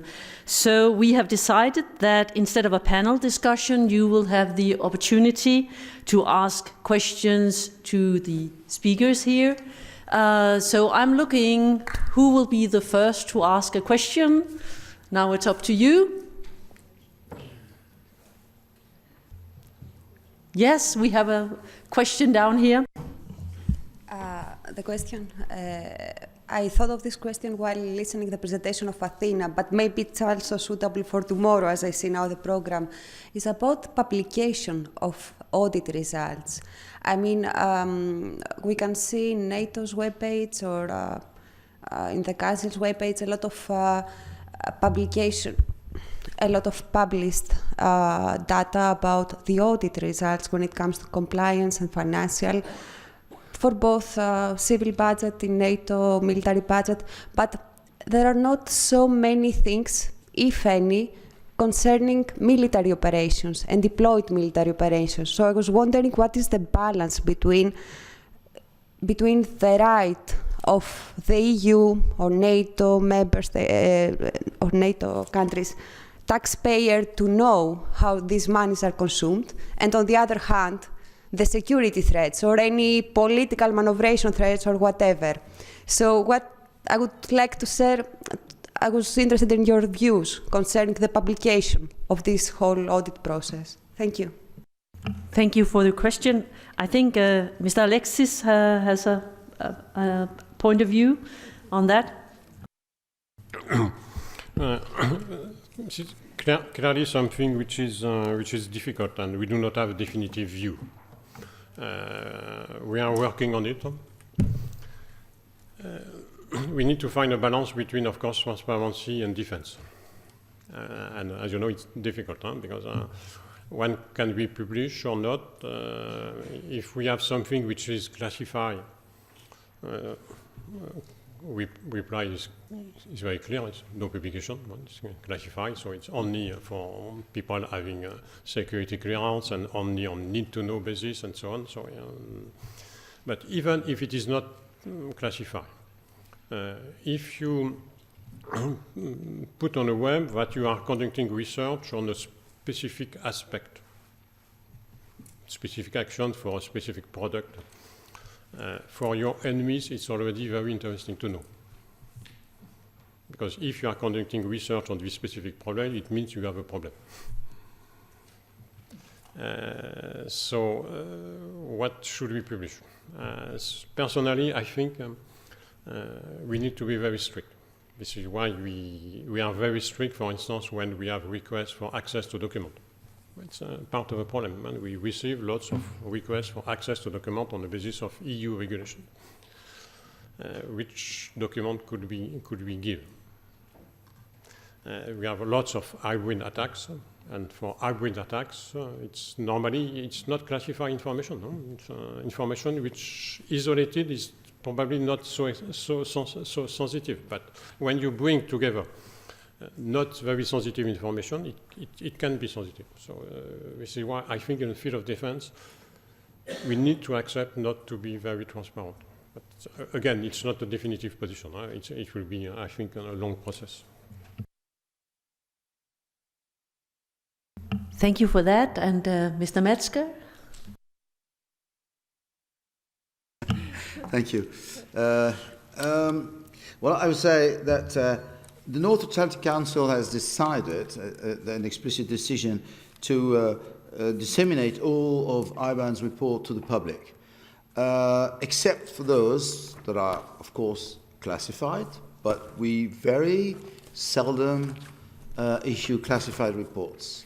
We only issue classified reports on very, very highly sensitive issues, and nobody knows then, except the North Atlantic Council.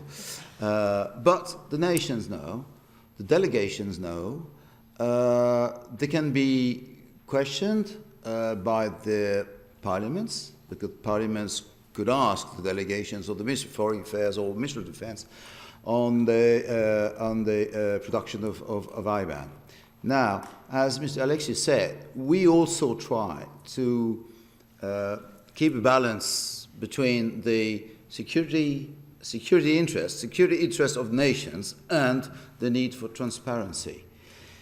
What we believe also is sometimes, and maybe this is an objection to Mr. Alexis' statement, sometimes interested parties, stakeholders, they overplay the sensitivity of information and data. We had some issues, for instance, with logistic and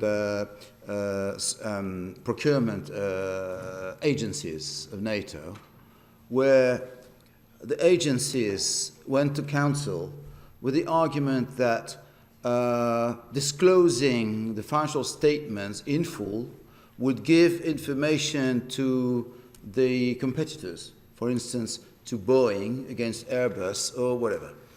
Well, sometimes it's true. Sometimes it's true. But the problem is that it is highly technical and that the governing bodies are very much impressed by the game that is played by the stakeholders, and very often they agree not to disclose information that we believe, because we have a very deep insight in the entities or in the statements, in financial statements, that we believe is not that sensitive. So it's always a question of balancing the pros and cons between transparency and security. It's not an easy game to play, and it's not for auditors to decide. We leave it to the governing bodies. It is a political decision to be made by the governing bodies, under scrutiny of the citizens, I would say.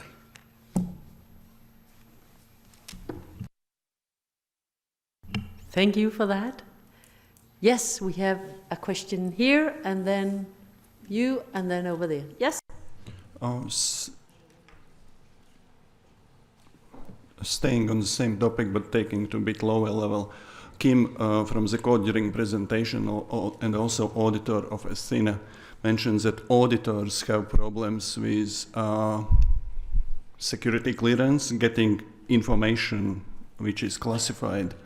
Do I understand that in both cases that you actually got information without having security clearance?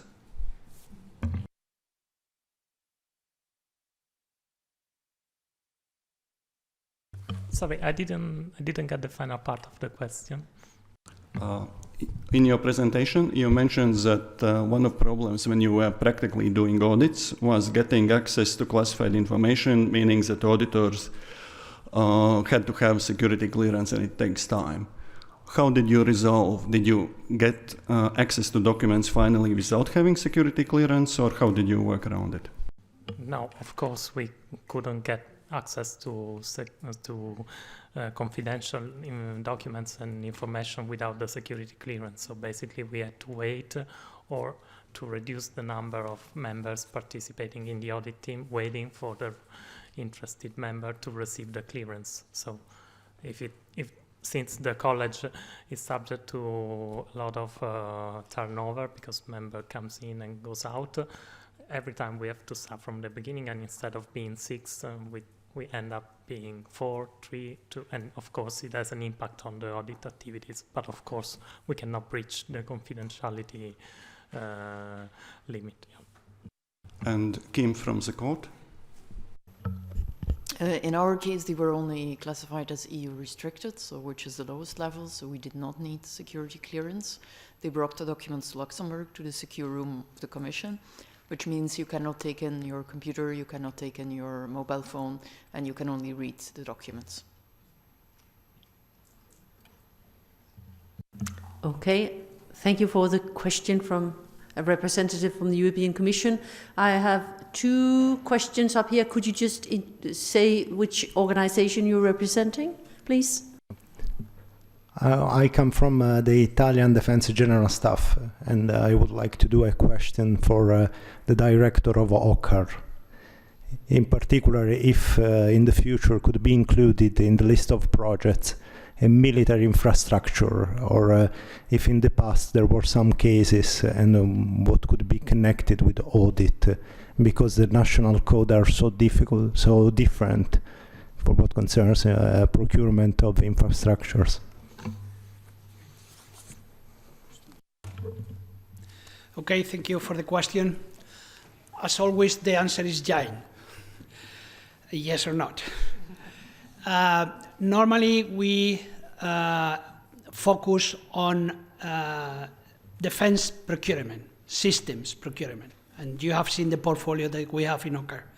But I can tell you that within the E400M, we have managed, together with the respective nation, some infrastructure contracts regarding the hangars for these huge aircraft. But it is not the plan to enter into the business of infrastructure. That's the answer. Okay, thank you.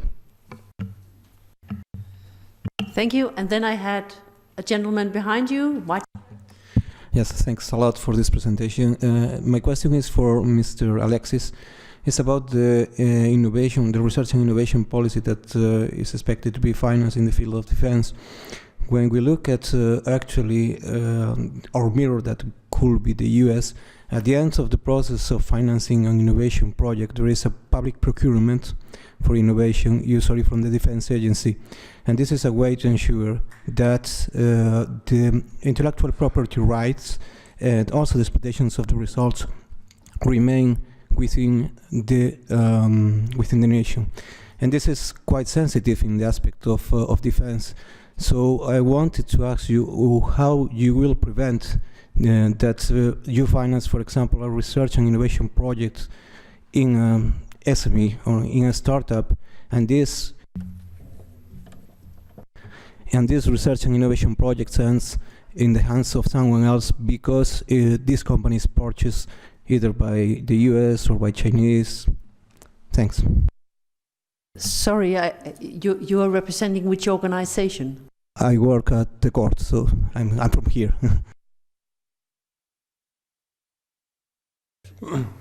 Well, we use we will use taxpayer money.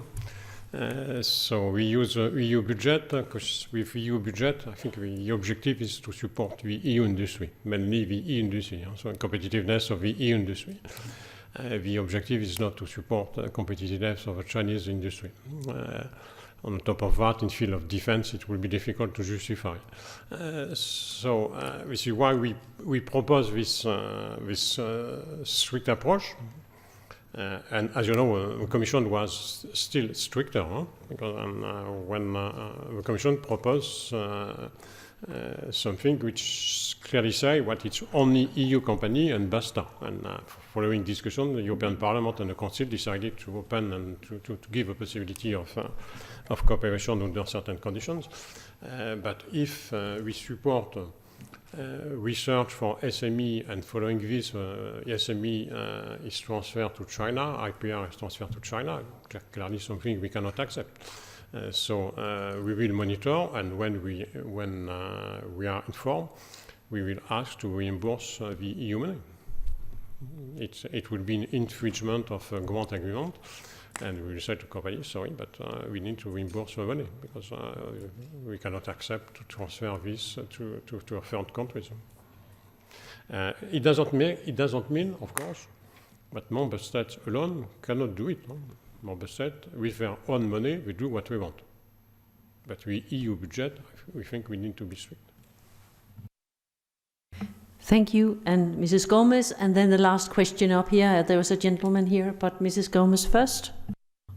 To Mr. Alexis, so will the Commission ask Member States to identify the segments of their government, namely in the defense and associated parts of the government, that rely on Huawei technology?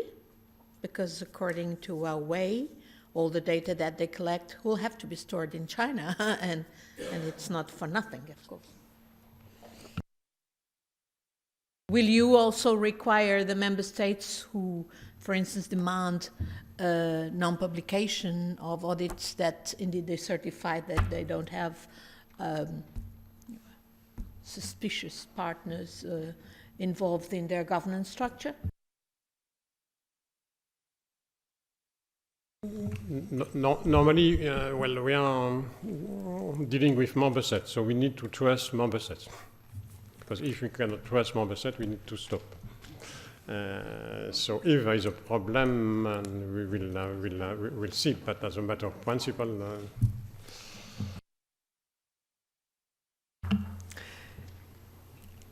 Yes, and then there was finally one gentleman up here behind. Please, which organization are you representing? My name is Werner Geier and I work in the European Parliament. I have a question concerning the different operations we finance. Okay, we have civil operation, military operations, and there is, I think, is a split of responsibilities on, let's say, the Commission, like the FDI, then the European External Action Service and the Council. And is there somewhere a sheet which shows who is responsible for the project, where the budget comes from, who controls it, and who has the right to audit it? Thank you. If your question is for me, I have no knowledge that such a chart exists. But I believe that indeed with the new co-decision role that the European Parliament is going to have with the IDP program, that could definitely increase. The role of the Parliament, as I said, and Mr. Alexis said, is already significant in the budget, in the EU budget. Now that we will have the EU budget more and more involved in defense projects, of course, I believe that the solution is transparency, and this will have to assign indeed who is, will make it clear who is monitoring, who is auditing, and which committees of the European Parliament in particular will be in charge. Could I just say one more thing? Absolutely. It's because of the Athena mechanism, and I'm so sympathetic to the people operating the Athena mechanism, that nightmare. I just would like to point out that the Parliament has been for long advocating that we simplify that mechanism, and it needs indeed simplification, and but it needs as well a major change, which is to indeed ensure that it helps fourth generation, and that means that it's not the current system where that is based on the NATO system or costs lie where they fall. We need to make sure that member states who do not participate in CSDP missions that are initially funded by the Athena mechanism are nevertheless going to pay. If they don't contribute with men and women and arms or with civilian participation, they should nevertheless pay, and probably pay even more than those who already contribute with men and women in military or civilian contributions. Thank you very much for this. We will also tomorrow have a session whereby you will have the opportunity to ask questions. So keep your questions and ask them tomorrow. So now it's time for the networking reception. Thank you very much.